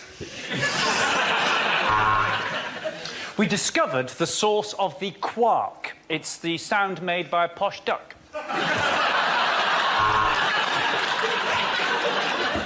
This is a red dwarf. His name is Anthony Worrell Thompson. Welcome to the sky at night. And if we look out, oh, hell, Croydon's on fire! Despite getting a very bad press, biological weapons work at much lower temperatures than non-biological weapons. Without penicillin, well, I'd still be cursing that day I went to Bangkok.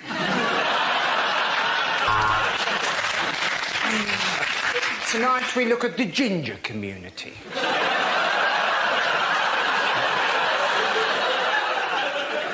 Physical anomaly or God's cruel joke?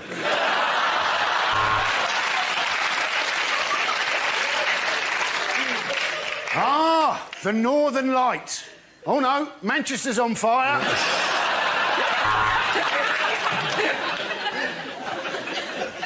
But will they find a cure in time? The last hope for mankind lies with scientists here at the Laboratoire Garnier. Tonight on Show Me the Evidence, we look at the traveller community.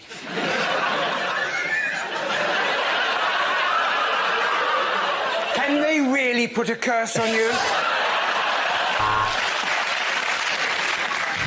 And as the sperm swim towards the eggs, it's hard not to think that I've ruined this fried breakfast.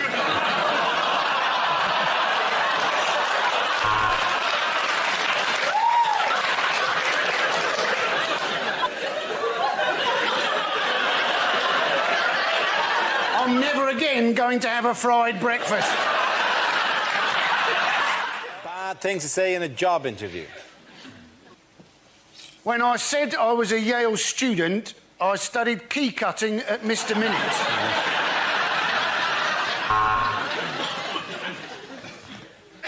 Why do we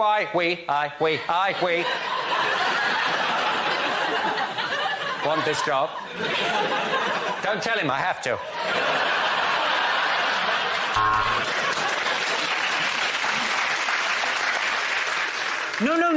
No, I applaud your policy of positive discrimination, and that's why I blacked up. Can I just check? This office is more than 50 metres from a school.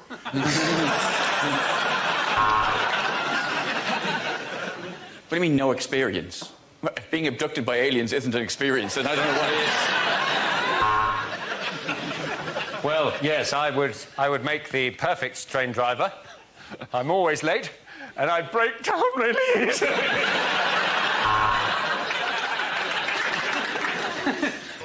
I think I'd make a very good diplomat.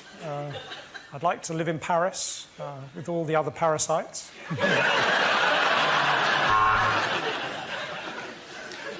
What do I see myself doing in 5 years' time?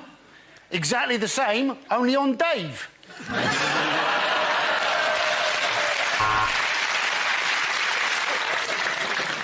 Thank you for seeing me. I hope you don't mind if I stay sat down for a moment. I've got a little erection bubbling away.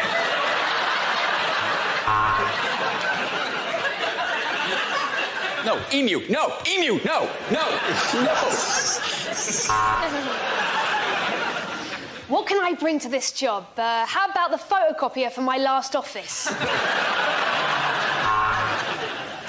Yes, well, in spite of my lack of medical experience, I still think of gynecology as a calling.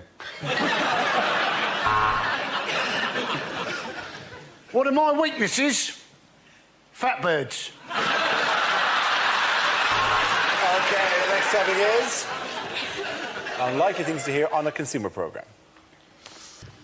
This week on Watchdog, another shower of gullible twats ask us to make sense of their piss-poor decision-making. Welcome to Watchdog. Here's a dog.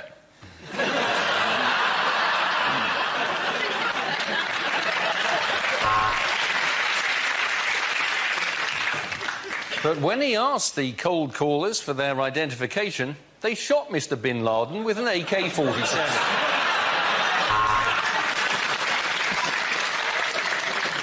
I would like to complain about the boomerang I bought. I threw it, but it never came back.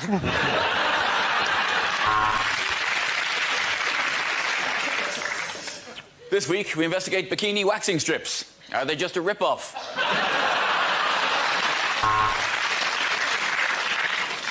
Tonight, we're investigating fencing and why I got tickets for that instead of the 100 metres final, which is what I wanted. Many of you who have bought Death Stars have emailed us complaining about a security problem with one of the exhaust vents. Although Austin the Butcher claims that his sausages are made of premium meat, we can reveal that's bollocks. The cruise had a 1940s theme, and Tom and Vera were delighted until they were sunk by a U-boat in the north of the Pacific.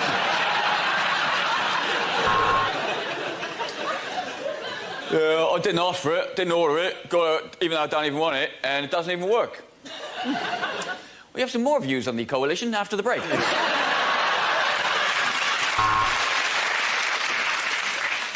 What was sold as a vibrator is clearly just a taser with a stale sausage attached to it.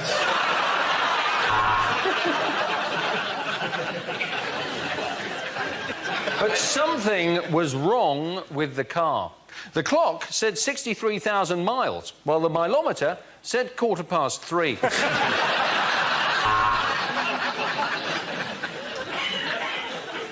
I would like to complain about the sushi restaurant at Gatwick Airport. There's nice big portions going round on the conveyor, but they do taste luggagey.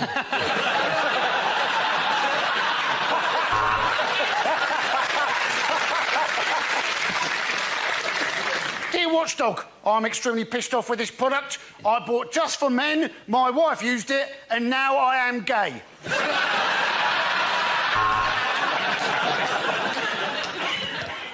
Identity theft is on the increase.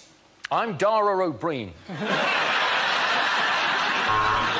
We work, so he doesn't have to. Unlikely instructions. Please do not use this electrical appliance while you're in the bath. Actually, you know what? Go on. If you're that dumb, I think we can afford to lose you. Nick Clegg Feng Shui. Move everything to the right for an easier life. Hot noodle. For best results, put back on the shelf. If pain persists, see a doctor. Just make sure it's not Michael Jackson's doctor. To light gas, first place match near buttocks. One of these condoms has got a hole in it. Are you feeling lucky, punk? Dale Farm yogurt. Contents may settle.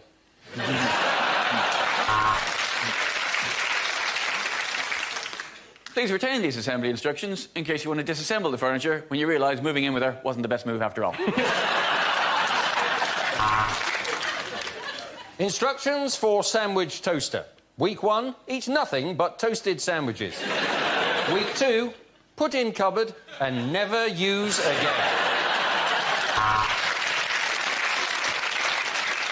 If unsure how to apply condom, take banana and beat erection with it till it goes away. Enjoy your animal-shaped biscuits. Do not eat if seal is broken.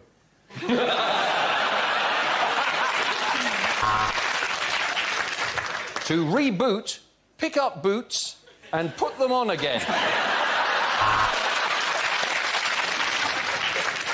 Congratulations on your new bread maker.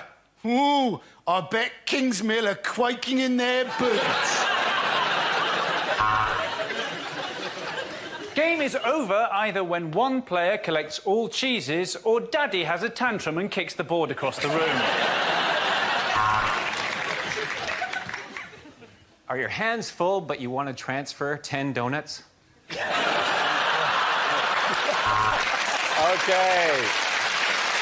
The next topic is unlikely things to hear in a restaurant. Let's skip the pudding. You look like you've had enough already.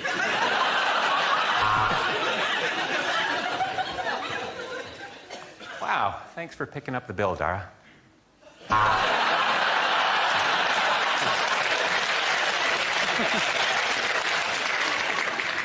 No, I'm sorry, we don't have snail porridge.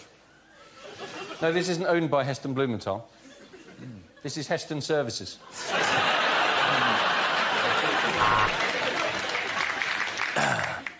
How does crispy aromatic duck sound? Quack, quack. But that was before it was either crispy or aromatic. Do I have a reservation? Well, I'm not sure about all these Polish people moving over here.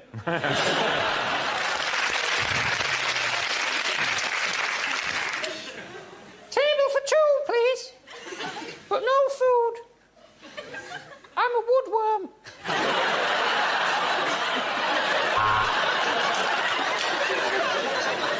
This is a traditional Greek restaurant, so don't worry if you can't pay. The German government will cover it.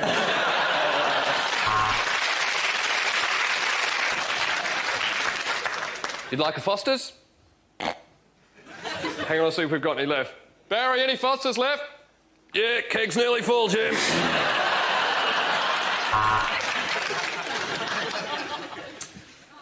Here's the tip. If you find the rest of the chef's penis, please let us know.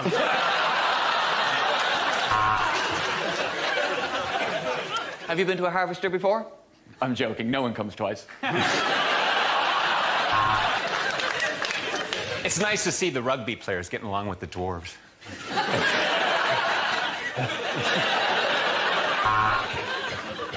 Well, that's an unusual taste, isn't it? What is in this death by chocolate?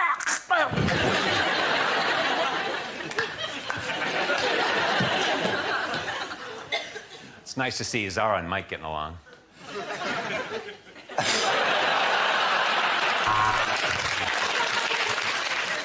Yes, it is all-you-can-eat night, and that's why you can't come in, Mr. Pickles.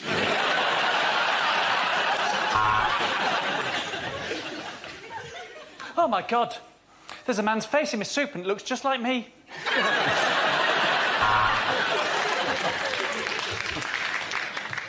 Excellent choice, sir. This lady is much fitter than your wife.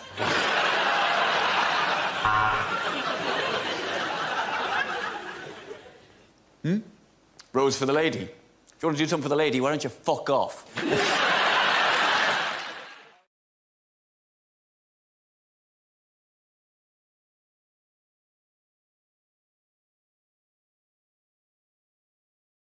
Who was the talk of Twitter during England's first game? Mr. Philip Neville. Yes, it was Phil Neville. People were disappointed that he didn't have much charisma as a co-commentator. This is Phil Neville. He's not a byword. No one before that was going, well, my dream dinner party. Well, Martin Luther King, Gandhi, Philip Neville. He's a very boring man. What do you expect? The thing is, I felt sorry for him, though, because, you know, basically, he wasn't as good a footballer as his brother Gary. He's not as good a commentator as his brother Gary. You feel if Phil Neville entered a Phil Neville lookalike competition, Gary would win that. The only person who thinks that Phil is better than Gary is Ed Miliband. And the choice of music doesn't mean an inspiring piece of music. The ITV music in particular is just a guy going, Brazil. And they put the rest of the song out. It's like, it's a really good song. It's a really famous samba song, that one with like, dun dun dun dun dun dun dun dun dun dun. No, we don't want the bit. We just want the bit where you go, Brazil. I like, obviously, I've loved the Brazilian rhythms. Yes, obviously. Obviously, I look at you and I think, here's a man who loves Brazilian rhythms. I think Josh Widdicombe, I think the intoxicating samba rhythms of Brazil. You know, we see you backstage, Josh, where you wear that giant like headdress that comes all the way out. And you're just in there going, hey, what are we going to talk about in the show today? That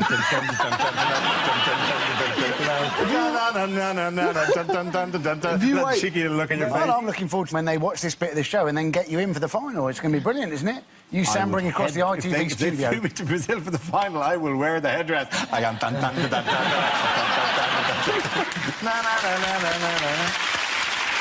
Oh, you're happy to wear it. I think if we had a whip round with this studio audience, it could happen. I get to Brazil. I'll just go on the beach behind the ITV studios. We'll not go. I will not go. It's a public beach.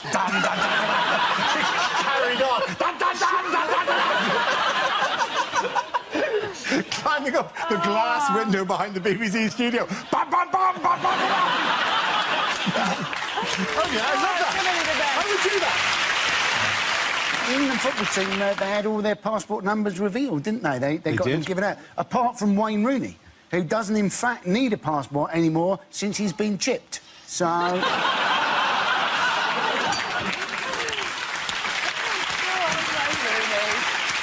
I feel sorry for him. Wayne Rooney could have half an hour ago scored like a blistering hat-trick and be the most greatest, most beloved man in the country, and we're here still peddling the old stereotype about Wayne Rooney. He hasn't scored a hat-trick and then gone, I'll go for that. I'm going to celebrate by watching my favourite show, Mock the Weeks. I've rigged up a whole satellite thing in the dressing room. Come on, guys, let's watch Mock the Week in the dressing room. I was spraying, oh, what a result. I won. Has the good news filtered through at home? Oh, come on. And next to him is Phil Neville going, oh!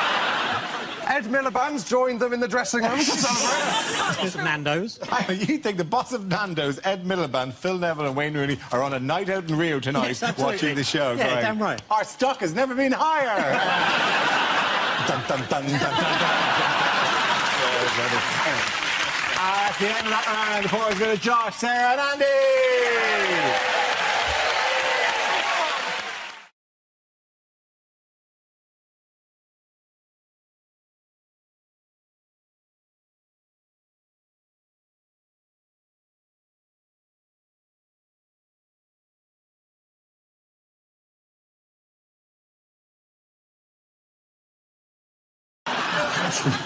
How did Farage upstage the new leader? What did he do? Oh, did he go swimming naked? He did go, yes. Well, pants on, skinny dipping, they've called it. Well, It's a very odd celebration, though, isn't it? To celebrate leaving Europe by stripping off and swimming towards it. Yeah.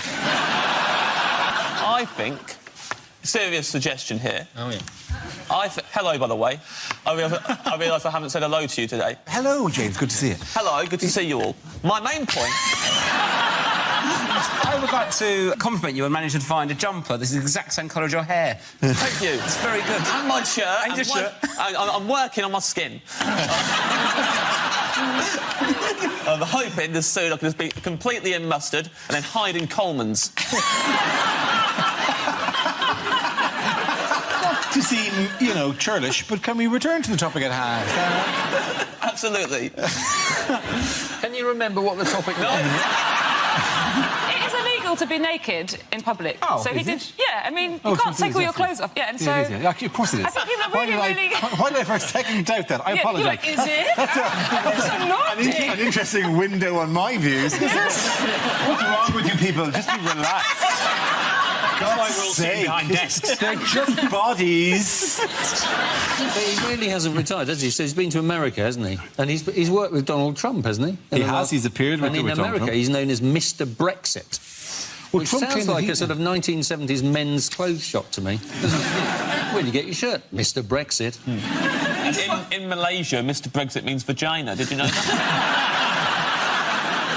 What new challenge is Theresa May facing? Oh, there's a group.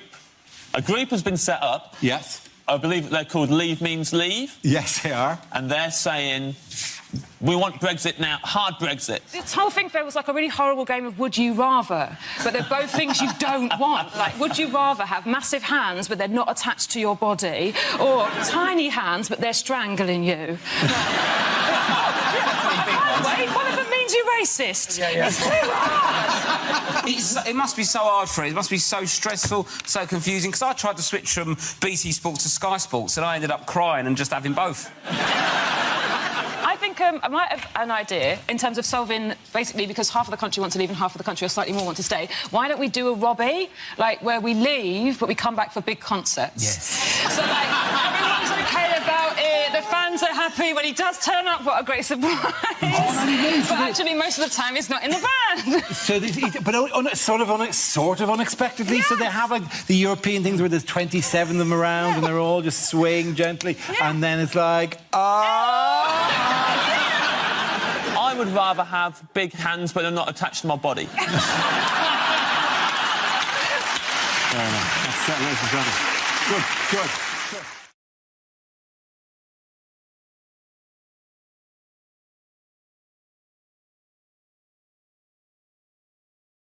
We start with a round called If This Is the Answer, What Is the Question? On the board are 6 categories. Holly, which category would you like? Politics, please. No problem. No, politics is the category. Let's have a look at the answer. 11.5 billion. What is the question? What is the amount I stand to win if the new royal baby is called Trevor? Is it how many laxatives is Nigella Lawson going to put in her husband's next cake? Is it how many words are there in an iTunes terms and conditions update? Is it how much of Eric Pickle's department agreed to cut from their biscuit budget? Is it how many times does Berlusconi have to be found guilty before he actually goes to jail? Wow.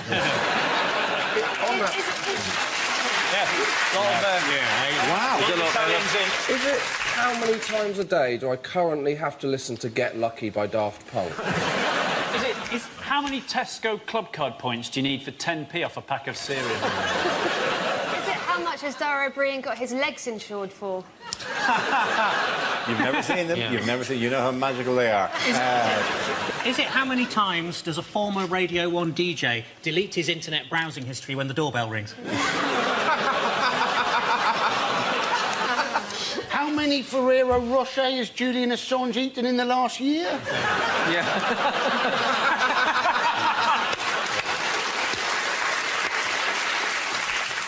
Is it quite simply, think of a number?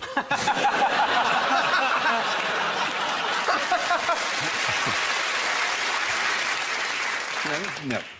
Do they have the correct answer? Yes. How much money does George Osborne want the government departments to cut in the spending review? Absolutely right. Thank you very much, Chris Alistair. Thank you very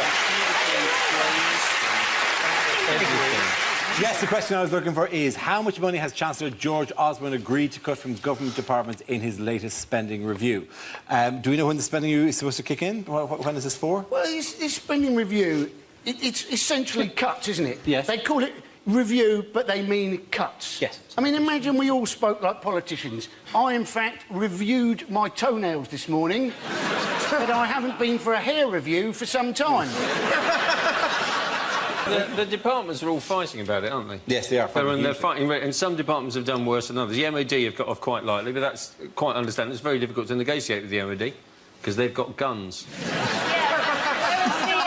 I dare they just walk in and just put them on the table. Yeah. Or spin them. That'd be particularly impressive. They said, "Oh, I'm quite happy to negotiate this." Yeah. You know what? Pick a number. Other departments got off really lightly. I mean, nothing happened yet again to the Ministry of Sound, and.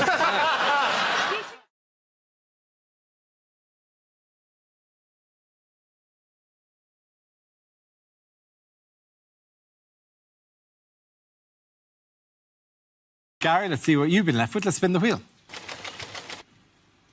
And the topic is relationships. The other day, a woman described me as a bit of a looker. Well, voyeur was the actual word that she used. I used to go out with a parachutist with IBS, but she shat on me from a great height. One time I nearly had a threesome with my girlfriend and my best friend, and the only thing that stopped it happening was they didn't invite me.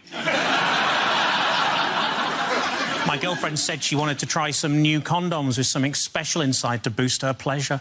I said, "Oh, what's that?" She said, "Other men." Our fourth child was called Ivy, and that's because we ran out of names and started using Roman numerals. My last girlfriend was always trying to put me down, which is just one of the hazards of going out with a vet. I tried reading a book on premature ejaculation, but I couldn't get past the opening passage. This Christmas, I'm taking the whole family to Lapland, which is great, because normally those clubs don't let kids in. I always worry when a woman sees me naked for the first time that she's just going to scream and run out the park.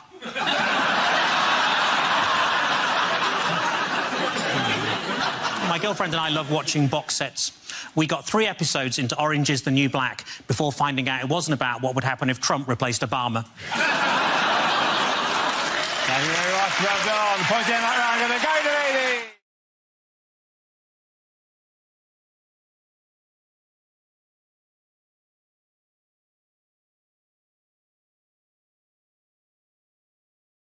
Unlikely things to hear on a TV talent show. Tonight, I'm going to be climbing a SIP ladder.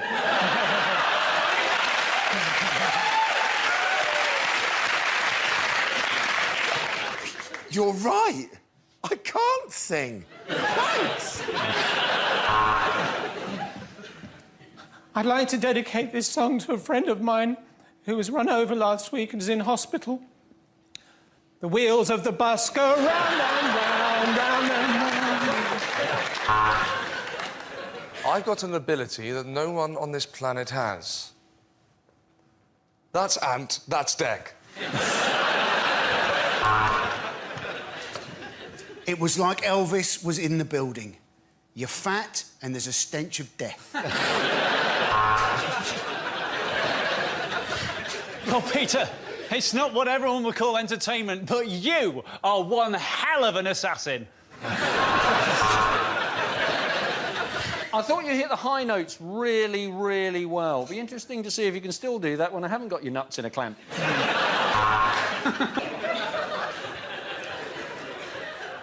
Hello. Where's my double act partner? Oh, he's in here. Feeling nothing more than feeling. Trying to fall. When you said you were going to ride a donkey...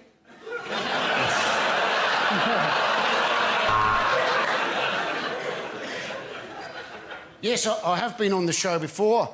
I was once trapped in somebody else's underpants, going, feeling.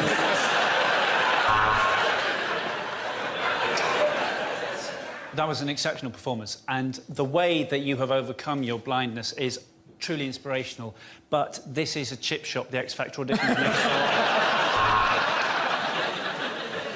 I'm going to be honest with you. I think you're all terrible, OK? All of you, you're completely dreadful. I don't know what you're doing. Especially you, Hasselhoff. What have you done since Baywatch?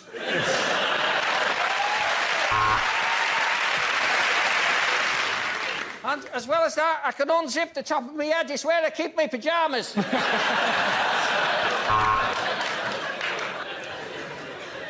I know you said you were a Gary Glitter tribute act, but we weren't expecting you to do that.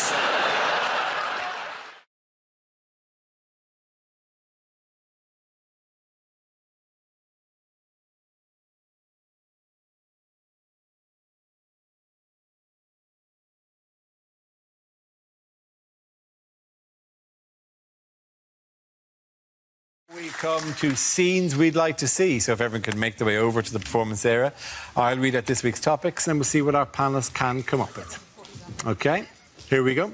The first subject is things you wouldn't hear on Crimewatch. If you have any information about this crime or any other crime, then keep your mouth shut. Stitches get stitches. Bah, bah, bah.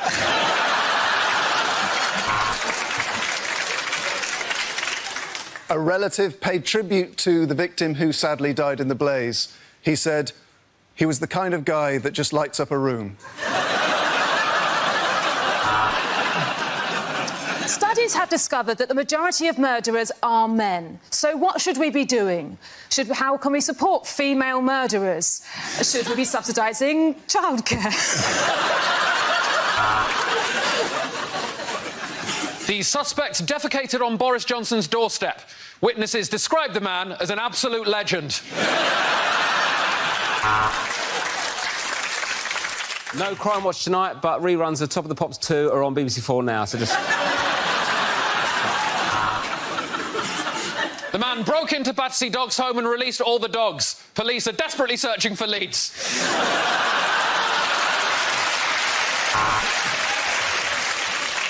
The criminals then blew the safe, but however hard they blew, it just stayed where it was. Oh no! A city up north has gone missing. It begins with L and is great. Police are desperately looking for leads.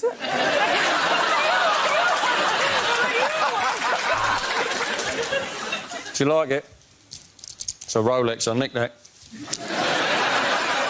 That is a Crimewatch.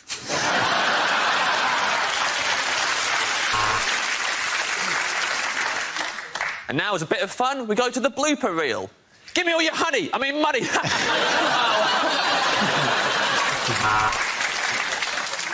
According to police, there were wet footprints leading across the bedroom carpet. Because one of us doesn't know what a bath mat is.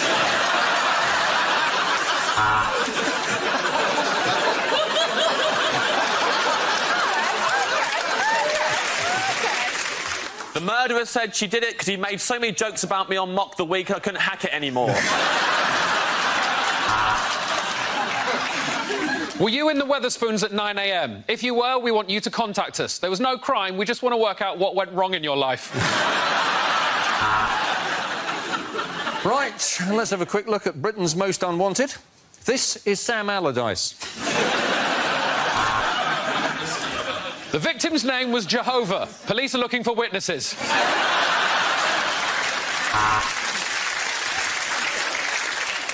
Well, you know, like greeting cards are about £4, aren't they? But if you put them in the self-service, there's no weight on them, so don't... Hello, welcome to Crimewatch. OK, the next topic is unlikely lines from a fantasy film. But the ring was lost. Frodo looked up. This rectal exam had gone badly wrong. I was Gandalf the Grey. But now, after only 3 washes... Will the Mad Lord defeat the Leper Queen? Rob Beckett, Fox News, Washington. My magic powers are strong. Put any penis in my hand and watch it grow. Your Majesty, I have ridden here for 2 weeks on horseback to deliver this important message from your brother.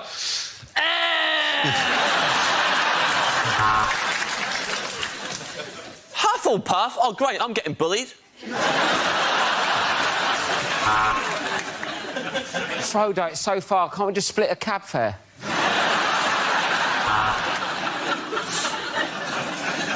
No, sorry, darling. No, that's a ticket.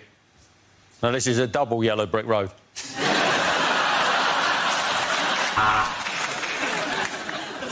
I am Thor. John Thor. And I am a Morse god.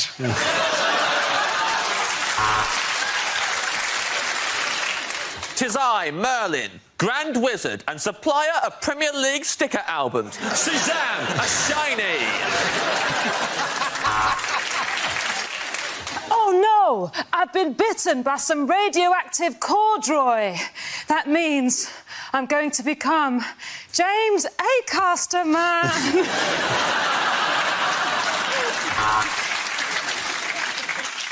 No, I'm sorry, Alice. This is Sunderland.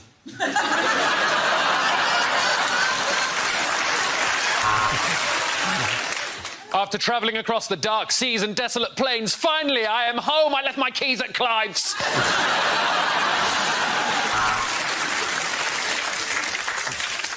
We actually find the term unicorn quite offensive. We prefer skinny rhinoceri.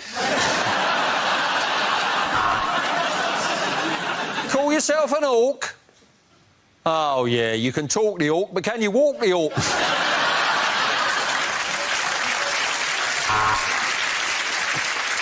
Do not go in there. It's an absolute bloodbath. It's literally a lion in a wardrobe. I cannot emphasise that enough. Kill the witch. Oh, my God! Oh, what's that? The film's gone on for 9 hours and they don't know what you're doing anymore, so you just get an army of the undead to save the day. Fucking turn it in. OK. Get that round. The points go to Ed, Hugh and James.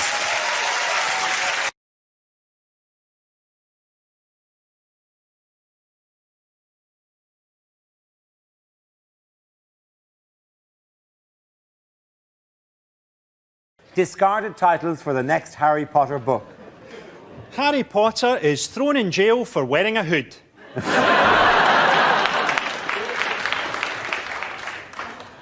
Harry Potter and the Wet Dream.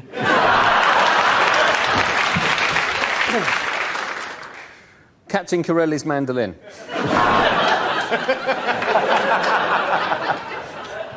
Harry Potter and the Mudblood Prince in a Nazi uniform.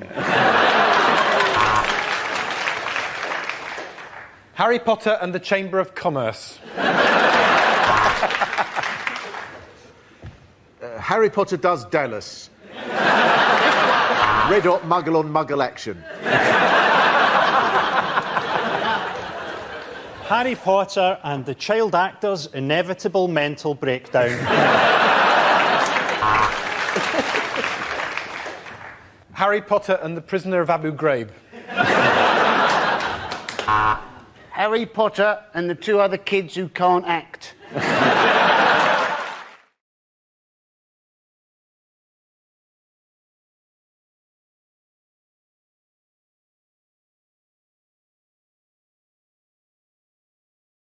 Now we play a round called Mock the 9 o'clock news. This game involves Zoe, Stuart, Andy and Russell, so if you could make your way to the performance area, please. This is where we test our performance stand-up skills. We spin our news generator, it settles on a topic, and anyone can volunteer jokes about the chosen subject. The winners are the people I judge to produce the funniest stuff. OK, here we go. Let's spin the wheel. The first subject is finance. Can I have a volunteer to talk about that? Andy. British Airways, their answer to the credit crunch, they've asked their employees, can you come into work for nothing for a month or take a month off unpaid? There's a tricky choice, isn't there? And who is going to want to fly British Airways? The last thing you want to hear when you get on the plane, this is your captain speaking. I'm not being paid today. Good luck. I am looking forward to seeing the credit crunch version of Monopoly. You know, instead of getting £1,500 from the bank, you have to lend the bank £1,500. And then everybody keeps on going round the board with nobody buying any property whatsoever because they always think it's going to be cheaper next time they go around. Well done, Andy. OK, let's spin the wheel again. The subject is Sarah Palin. Who wants to talk about that? Ah, Sarah Palin. She was apparently an ex-beauty queen of a town in Alaska called Wasilla. And the press were very keen on this. They kept saying, you know, the beauty queen Sarah Palin, the ex-beauty queen, the beauty queen Sarah Palin. Let me tell you something, people. Wasilla is a very, very small town. Population 8, possibly 9,000 people at the best of times. To call it a one-horse town is to over-exaggerate the number of horses in that town by one. They timeshare a horse with another shithole down the road. Now, my brother used to live in Anchorage, Alaska, and I have been to Wasilla, and in the 5 minutes it took us to drive across Wasilla, I was voted beauty queen of Wasilla. It was no big deal, honestly. An otter and a caribou came second and third, respect. Thank you very much, Joey. That leaves us with Stuart and Russell. Let's spin the wheel again. The next topic is men's health. Who wants to come in on that? Russell. I went to the doctors recently with anal issues. I thought I had cancer, not I can't put my CDs in order. But it's a terrifying moment, right? So scary, because in your head, I'm going to die. And I went there and I took down my trousers. Obviously, we had a chat first, and it just... I'm not very well. See that, mate? This is a chip shop. You've never done it slower in your life. I was just peeling them down. I got them down to about there. Just heard his booming voice go, "In the other room." You have a decision to make there. Do you pull them up or do you waddle with pride, right? You waddle, that's what you do. When you waddle, you can't help but giggle. The last thing you need is to be giggling before a man's going to pop his finger in your Richard, because now you're a wiggling target, right? I'll be honest, when the finger goes in, you're not laughing anymore! You're like a red arrow! And that's the moment they chat. How you doing? Fine. When you draw the curtains, we've gathered quite a crowd. Look at that, it's Atrium Steps and he's getting violated. I'm Russell!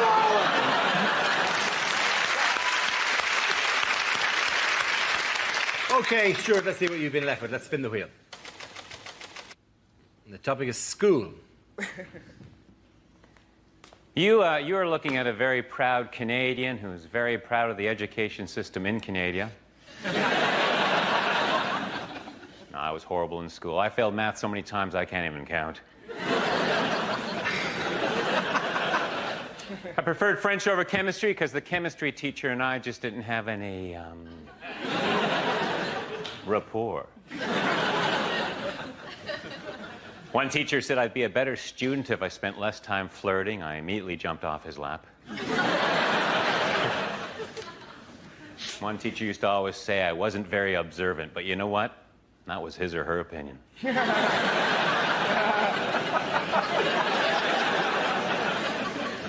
I was going to join the debating team, but someone talked me out of it. In high school, I was voted most likely to reminisce.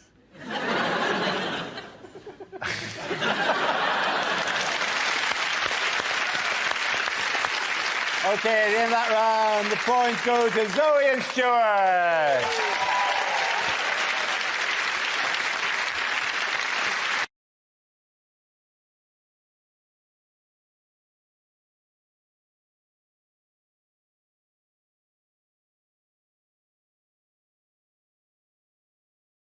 Now we play a round called Everything I Do It for EU. This game involves Rob and James, so if you could make your way to the performance area, please. This round is a stand-up challenge. I launch the wheel of news, and whoever it chooses to stop, one of our performers must step forward and talk about that subject. OK, here we go. Let's spin the wheel. The first subject is going out. Rob. I like going out and getting drunk. It's fun, isn't it? I got so drunk the other week, it was the most hungover I've ever been. In the morning, I bought a McDonald's breakfast and ate it in the queue for a Greggs.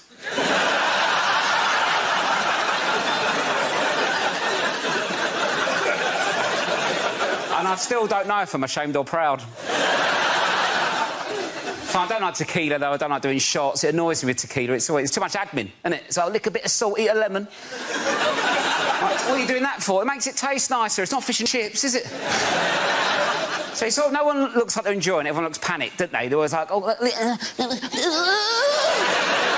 thank God for the salt and lemon. They're loving it, aren't they? Do you know what make a tequila nicer? Do a tequila, then have a Cadbury's cream egg. That'd be nice, wouldn't it? Take the taste out of your mouth. The thing is, as well, though, it's like I can't properly get on it now. I'm like a bit older. I'm not saying I'm too old to get drunk, but when I was 18, you don't care, do you? You can get battered. Just get on with it, right? Because hangovers, they say hangovers get worse. They don't, do they? You just have more shit to do when you're older. That's the problem. When I was 18 on a night out, I'd be getting on it. Someone might go, do you want some drugs? I'm like, oh, I don't know. How'll it affect me? Well, my mum think, oh, my God, drugs. Now, if I'm on a night out, someone like, do you want some drugs? Can't, mate. Got to paint a fence tomorrow. I don't want to be painting a fence all sad.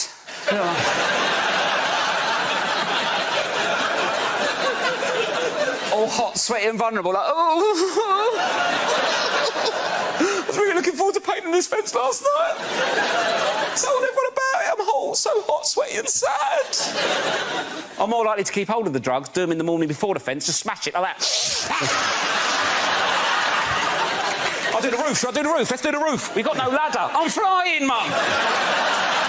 Thank you very much, Rob.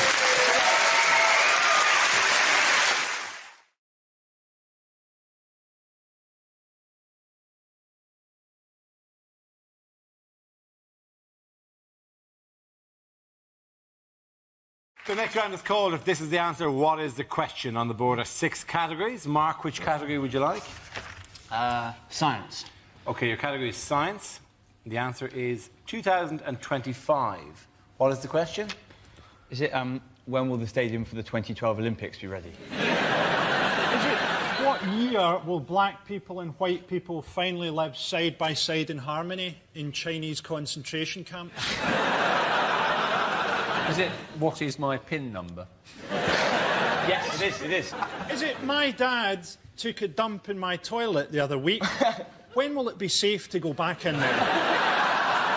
Well, how many times is the word umbrella repeated in that bloody song?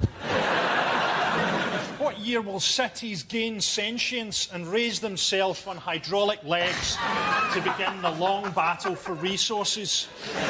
Frankie's vision of the future is terrifying. Is there any vision of the future you have which involves us living in peace and harmony, having transcended war? Oh, I've just noticed we're on a dying fucking planet, Karen. It's got to be the year, isn't it? Is it something to do with cities on hydraulic legs? It's nothing to do with cities on hydraulic legs. You sure? There will no with the cities on hydraulic legs. Is it? In what year can I book a scuba diving tour of Holland? That's assuming it hasn't risen up on its own legs and Where's Holland? Frankie, you should know. Holland's not a city. In the year 2025, it'll be the only city left in mainland Europea. The giant war against the ocean countries, etc., etc., etc. OK, I'll give you a clue. Nothing apocalyptic about it whatsoever. I think I might know it.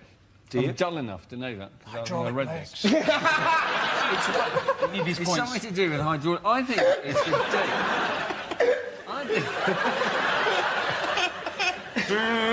If it's not about hydraulic legs, it'll be very disappointing. Is it not the year? Have the Russians have said something about launching a moon mission, haven't they?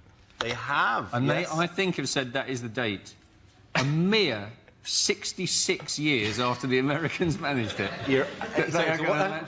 What exactly is it? They're going to land a man on the moon. Absolutely right, though. Well done, Hugh. You're absolutely right. It is that, yeah.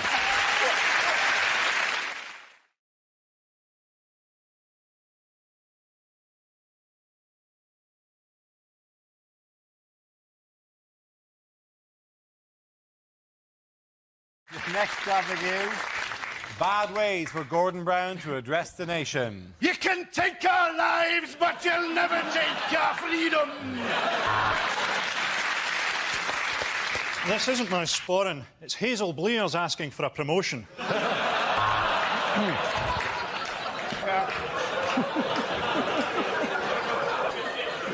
The economy is in ruins. I blame the previous Chancellor. You thought Tony Blair was a Watch this.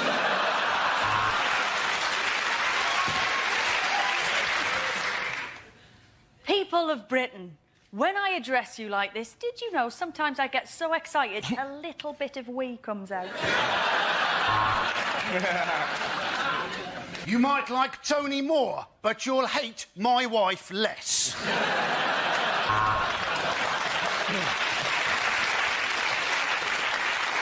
In these troubled times between our nations, I feel I need to reach out to President Putin and say, I have shagged your mother.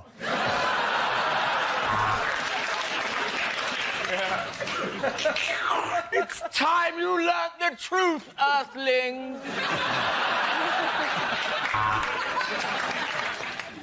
Citizens of New Atlantis, I bring greetings from our brothers, the Crabmen.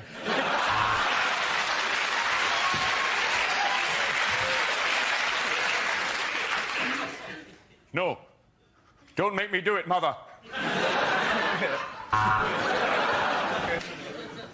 I'm G to the B, and this is how I roll.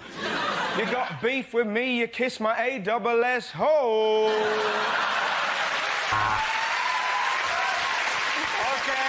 point over Frankie here live.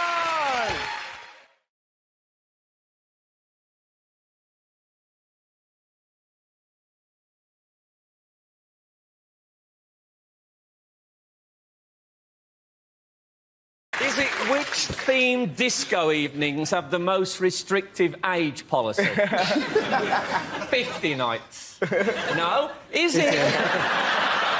Is it how long before we get the right answer to this one? I think I've got the right answer. No, don't do that. I haven't done a funny one yet. Stick around, right? Is it generally speaking what separates 51 days?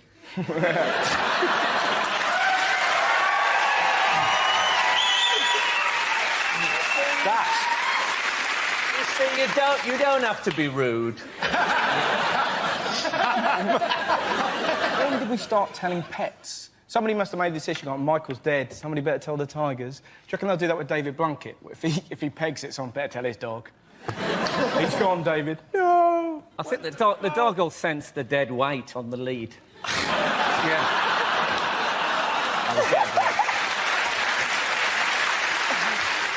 I think he should have left Bubbles to Diana Ross. Because it's great. He left the three kids to Diana Ross and she didn't know. That's a... They're going to turn up and she's going to go, what is it, trick or treat? No, we always wear these. Right? He's left his kids to Diana Ross. She doesn't know. It's like, we should all do it. Let's all put that in our... Like, it's be like Rick-rolling. Subject is history. Who wants to come in on that? Frank. Let's do it. Yes, history. I think it's important not to trust history. Don't take things for granted. I watched that film, The Elephant Man, recently, and it suddenly struck me after all these years that the Elephant Man doesn't actually look like an elephant. He doesn't. The Elephant Man doesn't look like an elephant. If anything, he looks like fresh ginger. Now, obviously, if you're putting up posters trying to sell a freak show, you can't say, coming soon, the Ginger Man. Or people are going to think, OK, they're not the best-looking people in the world, but I'm not paying to see one. Now, you can edit history now, right? They've brought it... Scientists have found out which part of the brain contains your bad memories, and they have developed a drug, you must have read about this, that can actually erase bad memories. It's what Ronnie Wood's 20-year-old girlfriend calls the morning after pill. Thank you very much, Frank. They say the Queen spent £14,000 on a train journey from London to Liverpool. And that's what happens if you let an old-age pensioner use the self-service ticket machine. Yeah. Things you wouldn't hear from a weather forecaster. And finally, a warning to hay fever sufferers. Don't come sneezing near me or I'll rip your face off. It's going to be cloudier tonight. I love those German birds. Deleted lines from Star Trek. Captain, I can see an alien ship approaching. It's not showing up on the radar. It's a circular vessel, some sort of lettering and number... Oh, no, sorry, it's my tax disc.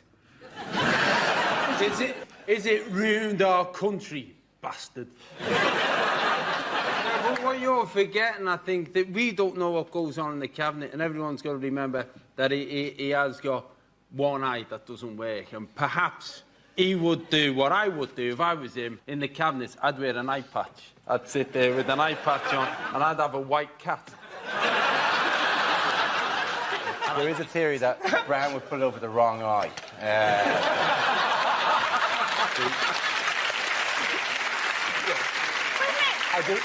There's also another thing that no one's going to run against Brown at the moment because what's the prize? You get to lead Labour into an election they'll probably lose. It's like going, oh my God, we've hit an iceberg. Can I drive the ship for a while? Can I? It's like whatever is thrown at him, he still sort of gets up again. You half expect, like, Brian Blessed to just pop up every now and again and go, Gordon's alive. He keeps on saying, I'm getting on with the job. He's like the Millwall of politicians. Nobody likes him, but he doesn't care. But that's what I mean. He's one of those, he's having a go, and you think, well, that's all right, but you're running the country. It's like if somebody came in and said, look, I'm not a great surgeon, but I'll have a go. You know what? It's basically... Put the hours in. I've sewn on a button, so I know I can finish the job, but getting to the stuff... I'm sure I'll recognise the kidney when I see it. I've played the board game. I've played the board game. I think it must only be in the south, because, you know, if we ate more pies in the north than we do already, they'd have to invent, like, a breakfast pie.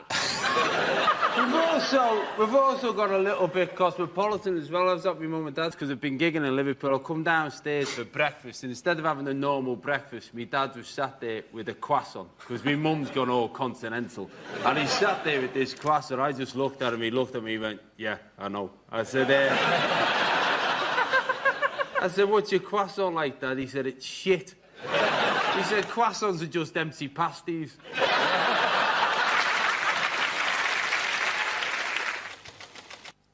The subject is home life. Who wants to go with that? Sarah. My home life involves no children. I don't really like children. And if you ask, most of my female friends don't have kids. If you ask any woman who doesn't have kids what would worry them about having kids, the answer would always be childbirth. So from what I understand of childbirth, it changes you downstairs, doesn't it? Changes you downstairs. I quite like my downstairs the way it is, thanks very much. Certainly don't want an extension. But it's bound to change, though, isn't it? Because you're forcing a person out. That's what you're doing. You're forcing a person out. I've never forced a person out. I forced a couple in. But I was in a shop recently, and this little boy came running over to me, put his hand in mine and shouted, "Mammy!" And I thought, oh, I sometimes forget me keys, but I think I'd remember that. And then his dad came over, and I thought, I wonder if this is the best chat-up line ever. And his dad's going to go, "No, no, that's not your mammy. Remember, your mammy left us because my willy's too big."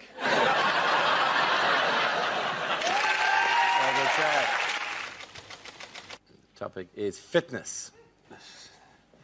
I think as a country we all know that we're not as fit as we used to be. We still sell a lot of sports clothing, though. I'm from Liverpool. If you ever go to Liverpool and you look around at the number of people in tracksuits, you'll think you're in an Olympic village.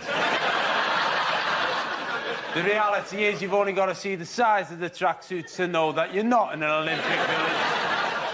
And the problem is when you invest in some sport and clothes, you feel you've got to do something with them. I bought a brand new pair of running shoes, a brand new pair of shoes that I thought I'll have to do something. One of my mates said, "Why don't you join us? A few of us are doing a 10K race." Never run a 10K before, and when you enter, you've got to put an estimated finish time.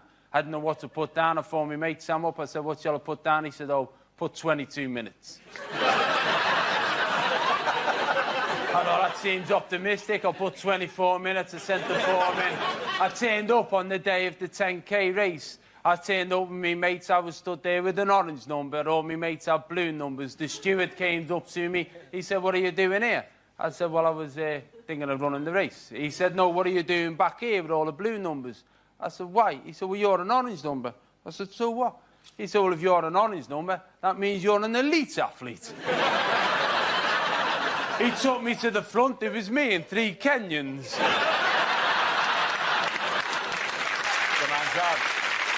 The next round is called If This Is the Answer, What Is the Question? On the board there are 6 categories. Sarah, which category would you like? Oh, entertainment, please, OK, Darren. grand. Entertainment is the category. The answer is 1.84 billion. What is the question? Is it how many different members of the Sugar Babes there'll be before they're actually any good? The guy who invented Kraft, I think it was like John Kraft or something, his original job where the company built itself, he was a door-to-door cheese salesman. Well, actually... If there was someone from another era, would you ever trust, ding dong, would you like some cheese? No! A man walking door-to-door. I can beat that. My mate, when he was younger, used to be a door-to-door karate salesman. Can he do karate? No, he can't. That question there could have been answered so many... You could have asked that question any week. Who gobbled up Cadbury's this week? Obviously, this week it's Kraft. Most weeks it would be sad, lonely women at that sort of... I'll tell you what, though... I'm not lonely. And also, there is something... I'm genuinely worried about dairy milk, though, because I don't know where it's my one source of milk. So what's for dairy milk? Your bones would be nothing, you know? there was this big thing with all the phone debates when people were phoning up complaining, and it was a beautiful moment of radio. I don't know if anyone heard it, but there was a woman on the phone saying, it's terrible what they've done, it's terrible that we're allowing them to sell a British institution like Cadbury's. And the radio presenter, it was Jeremy Vine, he actually said, well, are you going to join the calls for a boycott of Cadbury's chocolate? She went, oh, I won't go that far. My sister bought me a box of 48 bars, the standard size bars of dairy milk for Christmas, and I think she thought it would be like one a day and it would last for ages, and I just opened it with a kitchen knife. I did think about putting them all out on the bed and, like, writhing around naked, like an indecent proposal. Don't do that. Never mix sex and chocolate. Women tend to look like Morph. Unlikely things to hear at an awards ceremony. I'll just open the envelope. Oh, it's full of gold.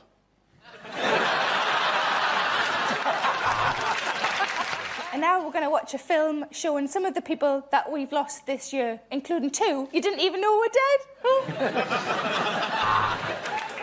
And the winner of the best scientist in physics is... There's no ramp, Stephen Hawkins, it's not you. The next category is things you wouldn't want to hear on a cruise. Oh, yeah, we were on this last year when it sunk. Thanks for coming to the show. I've got to be honest, it's been a while since I've sung this one. Do you want to be in my gang, my gang? I'm looking for a really old husband with money. How's your heart?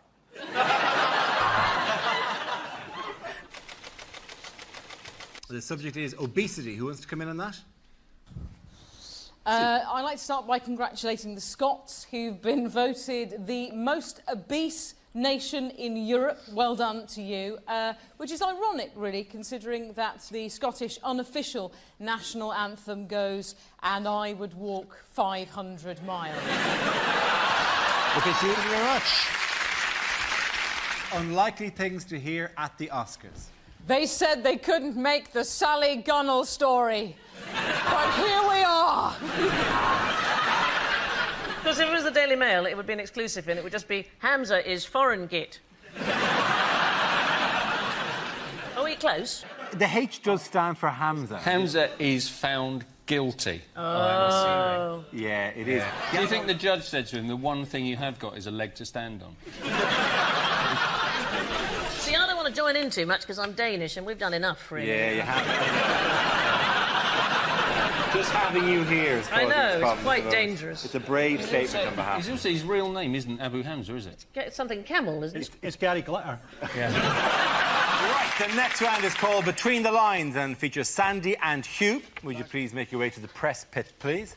In this round, one of them takes on the role of a person in the news addressing the media, while the other translates what they really mean.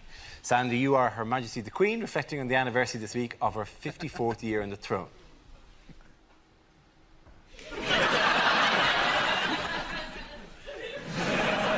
My most loyal and trusted subject.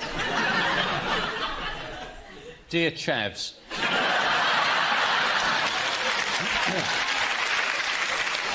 As one approaches one's 80th birthday, one can hardly believe that one has reigned for quite so long.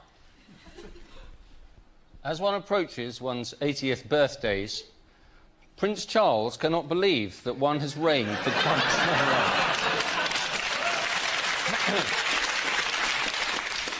I've tried to be a modern monarch, in touch with all my peoples around the globe. High five, big shout to the Commonwealth posse. During my reign, I have had many great joys and triumphs. Yesterday, I won a 7-horse accumulator at Hayden.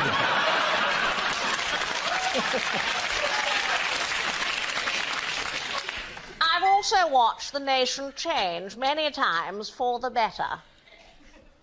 Except for the trains, they're shit. But there have also been times of terrible loss. But there have also been times of terrible loss.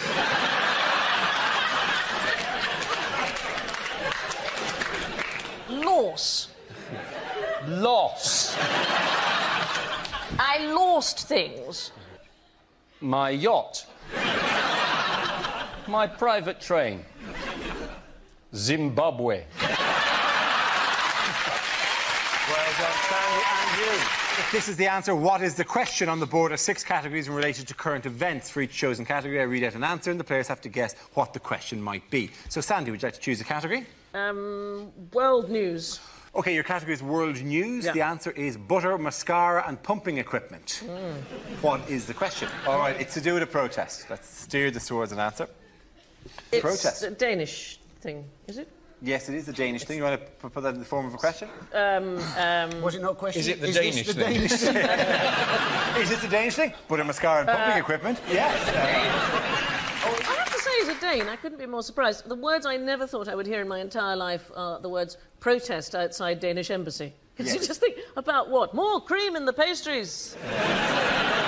Do you know what's very strange is that 27 years ago when I was at university, I studied Muslim law. I was one of the first people to study Muslim law in this country. And I'm also Danish, and I have never been so popular with the newspapers. They go, where can we find a Dane who knows about Muslim law? Wait a second. Whoever thought those two things in my life would suddenly come together? That is the weirdest Venn diagram in the world. It is strange. Set of all the people who are Danish, set of all the people, and then just you in the middle. That's it. I'm the one. Yes, Yeah. in the shaded area. Yes. It's just... The Danish paper said that all they were trying to do was test extremist Muslims. You think, oh, well done, that was a fantastic idea. That goes right down with the whole kind of whether a bull can pass the whole red rag test as it's waggled in front of its face, or testing how hot a fire is by shoving your hand into it and go, oh, it is hot, I have burnt my hand, I thought I would, but it's nice to know that, it's nice to be sure. I'll check again. Still hot. Yeah, still hot. In these volatile times, ow again. Except that's not quite... I mean, at the risk of telling the truth, that's not exactly what happened. And it did take 5 months for anybody to get upset about it. That's mainly because it has a very small circulation, this newspaper. And the actual cartoons that people got upset about were never printed in the Danish paper. So I'm a little bit defensive about it, because the ones that people actually got upset about that were shown around the Middle East are 3 cartoons that were never, ever printed in Denmark anywhere. It's tough to explain that to a mob, isn't it, though? It is. Oh, come on, guys, let's get our facts and figures sorted out. You might as well send out the little Lurpak guy with the trombone going...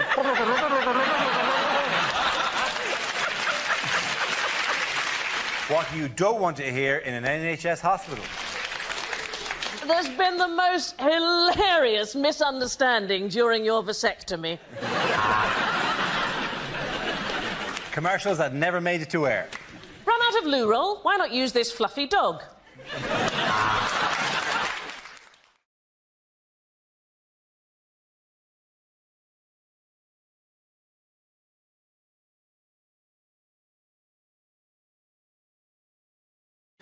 Moving on, what long-awaited report was finally published this week?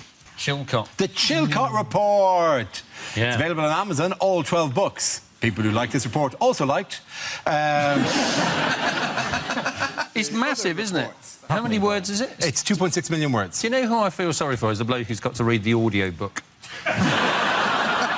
It's always Stephen Fry. He'll be doing all the voices. And they've found new weapons in this.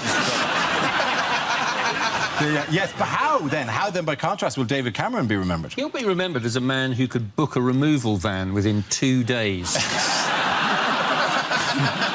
It's impossible, isn't it? How do you do that? Brutal. Brutal, that stuff. Somewhere else in Britain, there is someone going, what do you mean you can't come this morning? They booked you 3 months ago. The date was clearly in the contract. We've reserved the parking, which was difficult enough to do. Where are your men? How was David Cameron referenced by our guest tonight? Orally. Yes. He mentioned him. He mentioned him. Using his... Yes, in what way? mouth. In what way? He did a kind of shout-out to him when he was doing... He said, David Cameron's here, when he just won Wimbledon, and then everyone booed. Which is weird, because the press really picks up on the fact that everyone booed him. I'm like, well, leaders always get booed. The only time a leader gets cheered is either if you live in Love Actually or North Korea. That's it. So what has the world come to that a Conservative Prime Minister would get booed at Wimbledon? What has become the must-see attraction for Chinese tourists in the UK? Is it like there's this weird village in... Oh, you're right. I'm a bit of a cough. Have you followed him off? So, I'll ask the question again, shall I? Yes, rather than dying of pleurisy there. What has become... God, I hope I don't die. That'd be awful if you don't die in the next while and you go, oh, I know, we never asked. 2016, another great gone. See, weirdly, it's like you're mocking me and he's not even died. You're not even dead. You go, well, he's no David Bowie. The only thing I'm thinking is, then I will have won. Okay.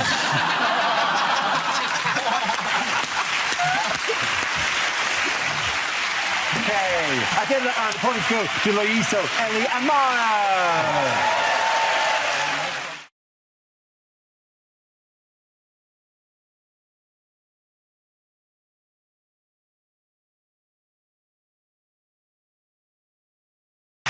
We start with a round called If This Is the Answer, What Is the Question? On the board are 6 categories. Sarah, which category would you like? I will have world news, please. OK, world news it is. The answer is 1.6 billion. What is the question? Is it how many immigrants are so lazy they haven't even bothered to come over here? Is it what in decibels is Brian Blessed? Is it when they go back to us, how many drachma will there be to the euro? For about a week or so. How many Scottish people now say they voted yes in the referendum? Is it what was the crucial missing ingredient from England's bid for the 2022 World Cup?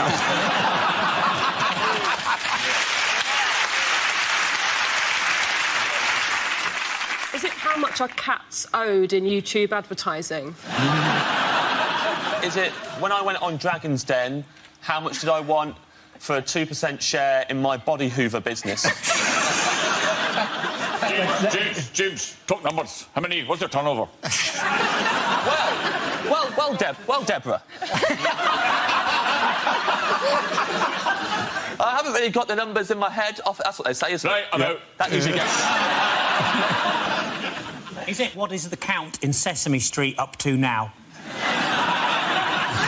We think he's just somewhere in a bar, just still counting.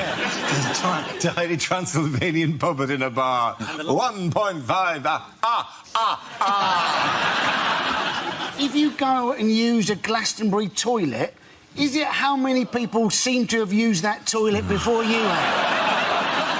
Is it what number, when typed into a calculator and turned upside down, becomes, ooh, GI?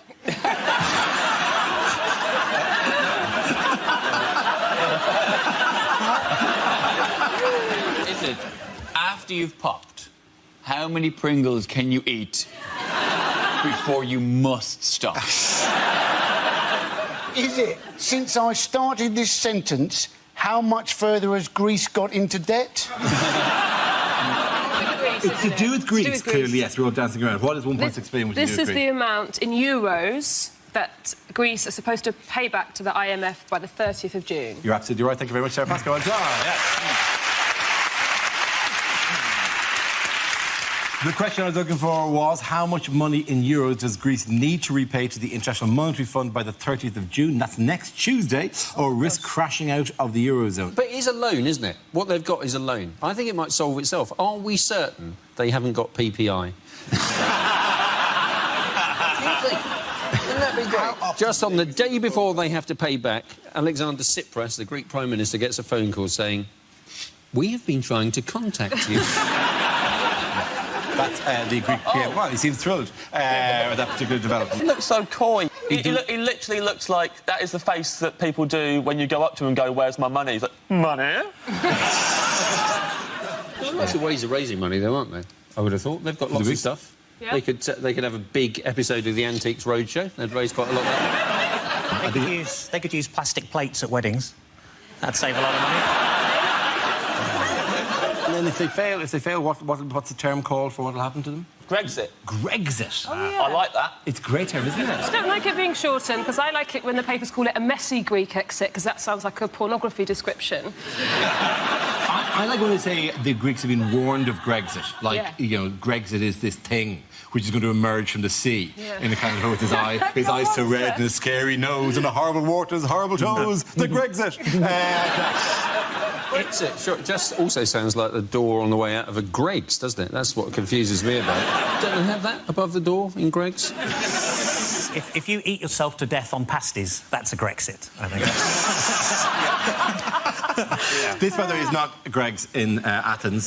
This is people going, my money, please. I've seen queues like that in Leicester Square on a Saturday night. Not into a bank, presumably. I've seen long queues at cash machines just on busy nights. They might be going many times. for a bed and a It means bath. nothing. You're playing into the hands of the European Commission and their misinformation. Yeah, I don't know what happened there. Yeah. You're telling me that essentially all these people are on a night out and they just want a few quid. Maybe.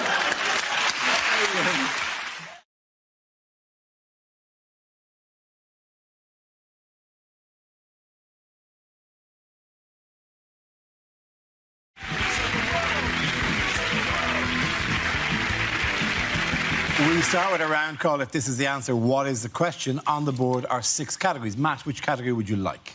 World news, please. OK, world news it is. The answer is petrol, money and drugs. What is the question? What will the motto be for the Qatar World Cup?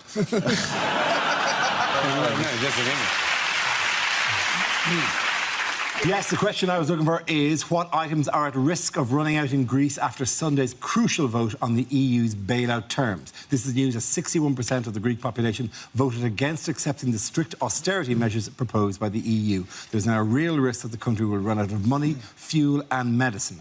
So what does it all mean for Greece? It's ridiculous now. The whole thing is just going on. It is like a soap opera. And I don't watch the Eurozone crisis now day to day. I wait till Sunday and I watch the Omnibus edition. This thing of just referring to the Greek exit as Gregxit, it just is like, are you in that much of a hurry that you couldn't say a third syllable? If the British exit happens, it's going to be called Brexit.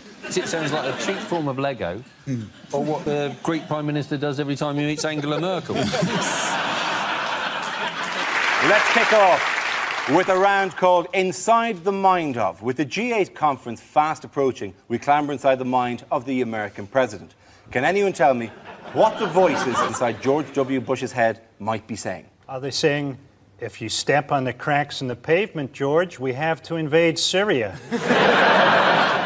Unlikely film trailers. Harrison Ford is 73 and he's back in Indiana Jones and the Tricky Patch of Ice outside the post office. We start with a round called Picture of the Week. I show the panel a topical image and ask them to tell me what's happening. So what's going on here? Is it the only couple that Ed Balls would beat on Strictly? He's saying, please join me, Owen, on my cabinet. I'm so lonely. I imagine Jeremy Corbyn's just going, I did warn you, Owen. If you strike me down, I shall become more powerful than you can possibly imagine. He's incredible in that he can gather so many people together in a rally and they sort of see him as a messiah in the same way he will probably be crucified in the next election.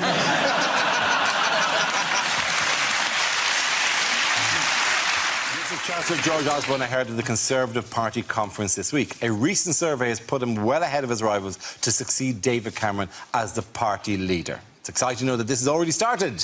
Yeah. Party leader election, which will take place in 2019. And there's already polls about who's going to be taking over. Well, I hope it's not him, actually. I hope it's Boris. Because if Boris gets in and Corbyn's in, you can forget about politics altogether. Don't have an election. Have no election at all and just settle it all with a bicycle race.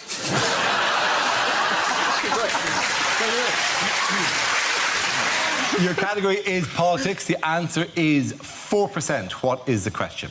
What are the chances of Johnny Depp appearing on the next series of Mr. and Mrs? Is it how much of the old Top Gear audience has Chris Evans held on to?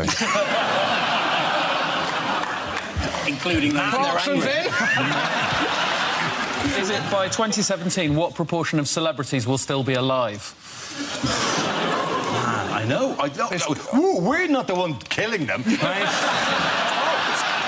Here's a picture of Leader of the Opposition, David Cameron. But what does TLEC stand for?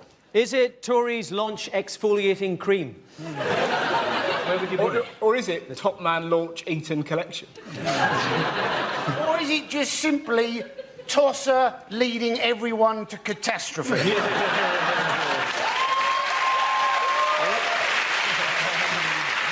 Are you not a natural Tory? Commercials that never made it to air. To qualify for second meerkat toy, Alexander has invaded Ukraine. OK, let's spin the wheel again. Subject is health. Annie Parsons. With flu jabs now, what they do, don't they, is they put a little bit of flu into you to help you combat the flu. I was thinking by that argument, surely you should be able to have the odd cake to help you fight obesity. Because let's face it, you can do too much exercise, can't you? You know, did you see Madonna's arms? They didn't look right, did they? It's like half human, half Terminator. Of course, that's the problem when you're always picking up small African children going, no, no, no. Thank you very much, Andy. What did David Cameron announce on Father's Day? He announced that he wanted people to stigmatise runaway fathers in the same way that we stigmatise drunk drivers. Yes. It was an unfair attack by David Cameron, really. I mean, he just stigmatised the whole group. Just because you father a child out of wedlock, you run away, take no responsibility for that child and never see them, does not mean that you're not Mayor of London.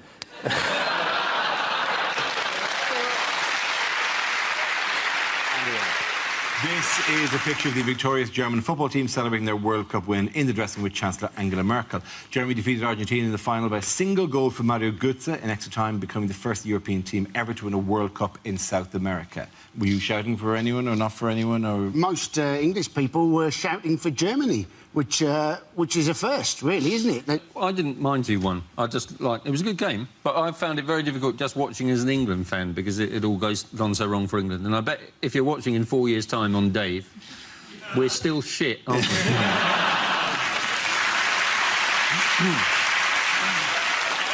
I could never support the Argentinians, not after what Maradona did, Wembley 2003. He didn't sing Material Girl.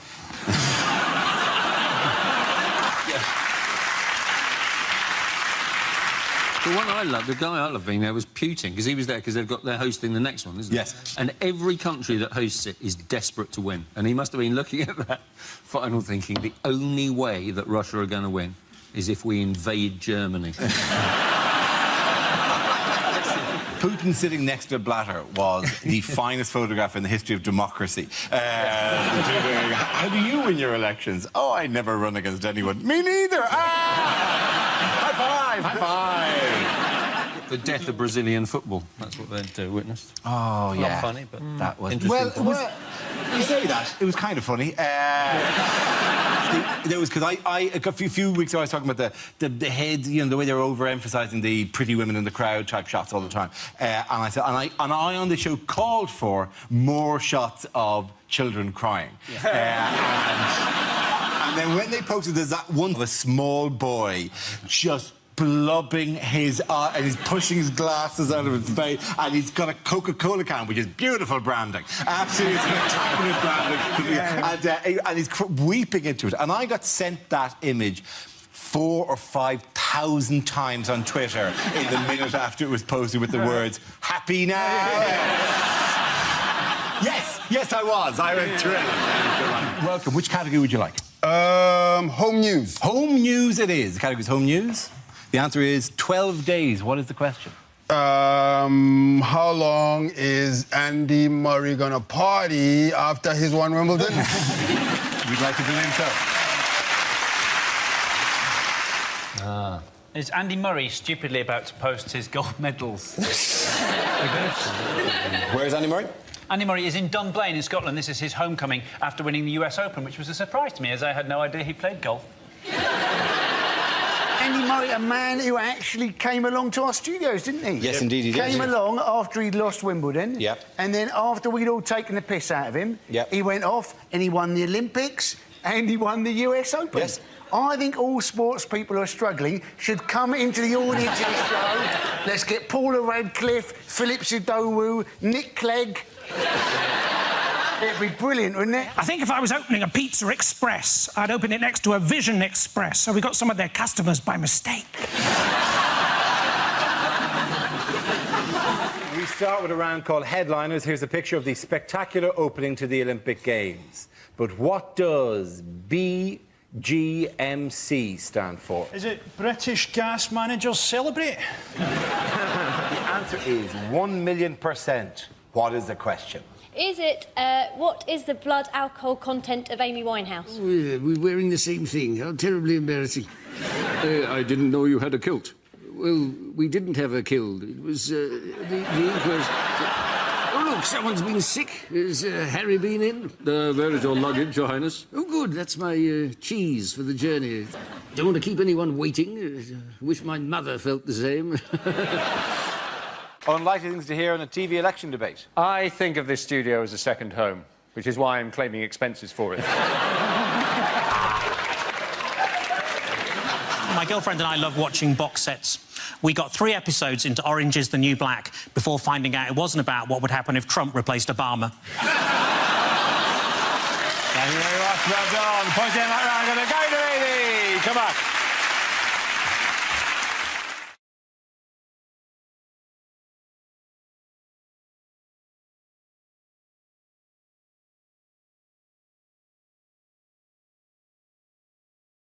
Now we come to scenes we'd like to see, so if everyone can make their way over to the performance area, please. I'll read out this week's topics and then we'll see what our panellists can come up with. OK, here we go. The first subject is unlikely complaints to TV channels. Dear Jim will fix it. Why aren't you replying to me letters?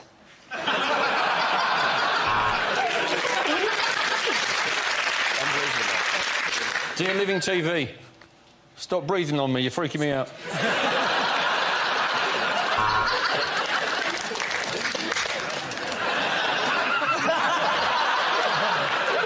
Dear BBC, I find it extremely offensive that after each scene we'd like to see, the host, Dara O'Brien, appears to emit a loud fart.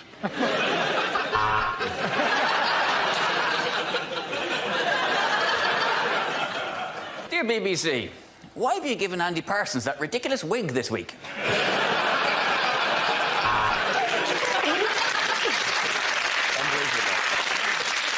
Dear BBC, I recently saw something on the Antiques Roadshow I would like to purchase. How much is Fiona Bruce?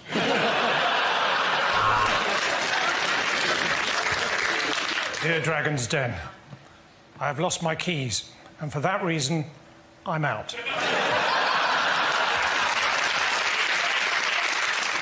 Dear ITV, I just watched Loose Women in High Definition. Please remove this option.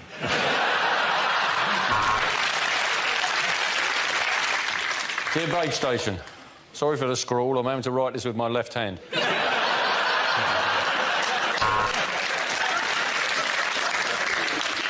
Dear Babe Station, I've watched your channel for 10 hours now and I've yet to see a film about a pig working as a sheepdog. However, I shall persevere. Dear Channel 5, I have watched Celebrity Big Brother. I think it should be renamed Big Brother. Dear BBC, why don't you get Irish comedian Ed Byrne to do a documentary about ladies' pants?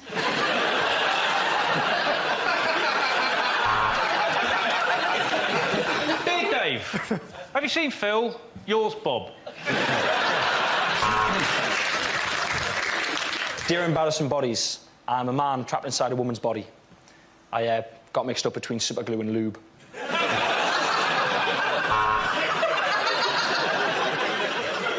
Dear Dave Jarvu, have you seen Phil Jarvu? Yours, Bob Jarvu.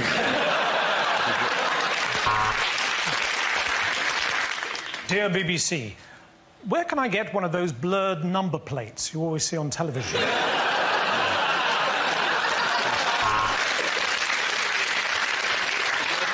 Dear Embarrassing Bodies, I think there may be something wrong with my penis. I've enclosed it in an envelope for you to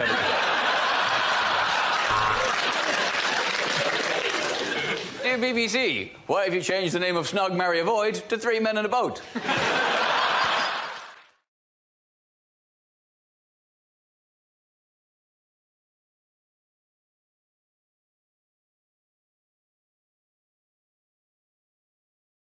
Bad things to say in a job interview.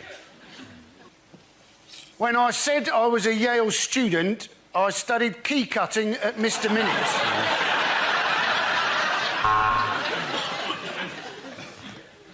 Why do we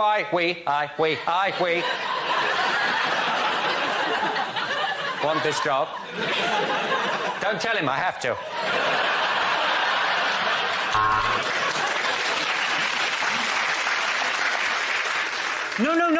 No, I applaud your policy of positive discrimination, and that's why I blacked up.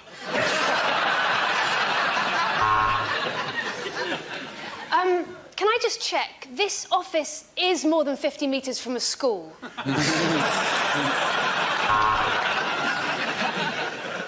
do you mean, no experience?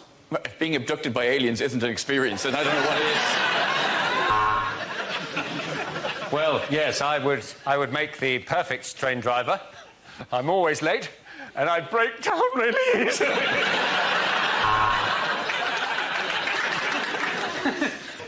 I think I'd make a very good diplomat. I'd like to live in Paris with all the other parasites.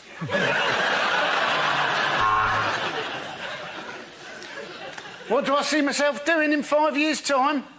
Exactly the same, only on Dave.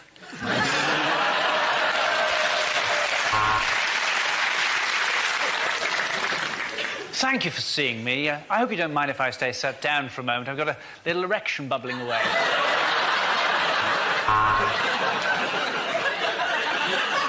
No, emu, no, no. What can I bring to this job? How about the photocopier from my last office? Yes, well, in spite of my lack of medical experience, I still think of gynecology as a calling. What are my weaknesses? Fat birds.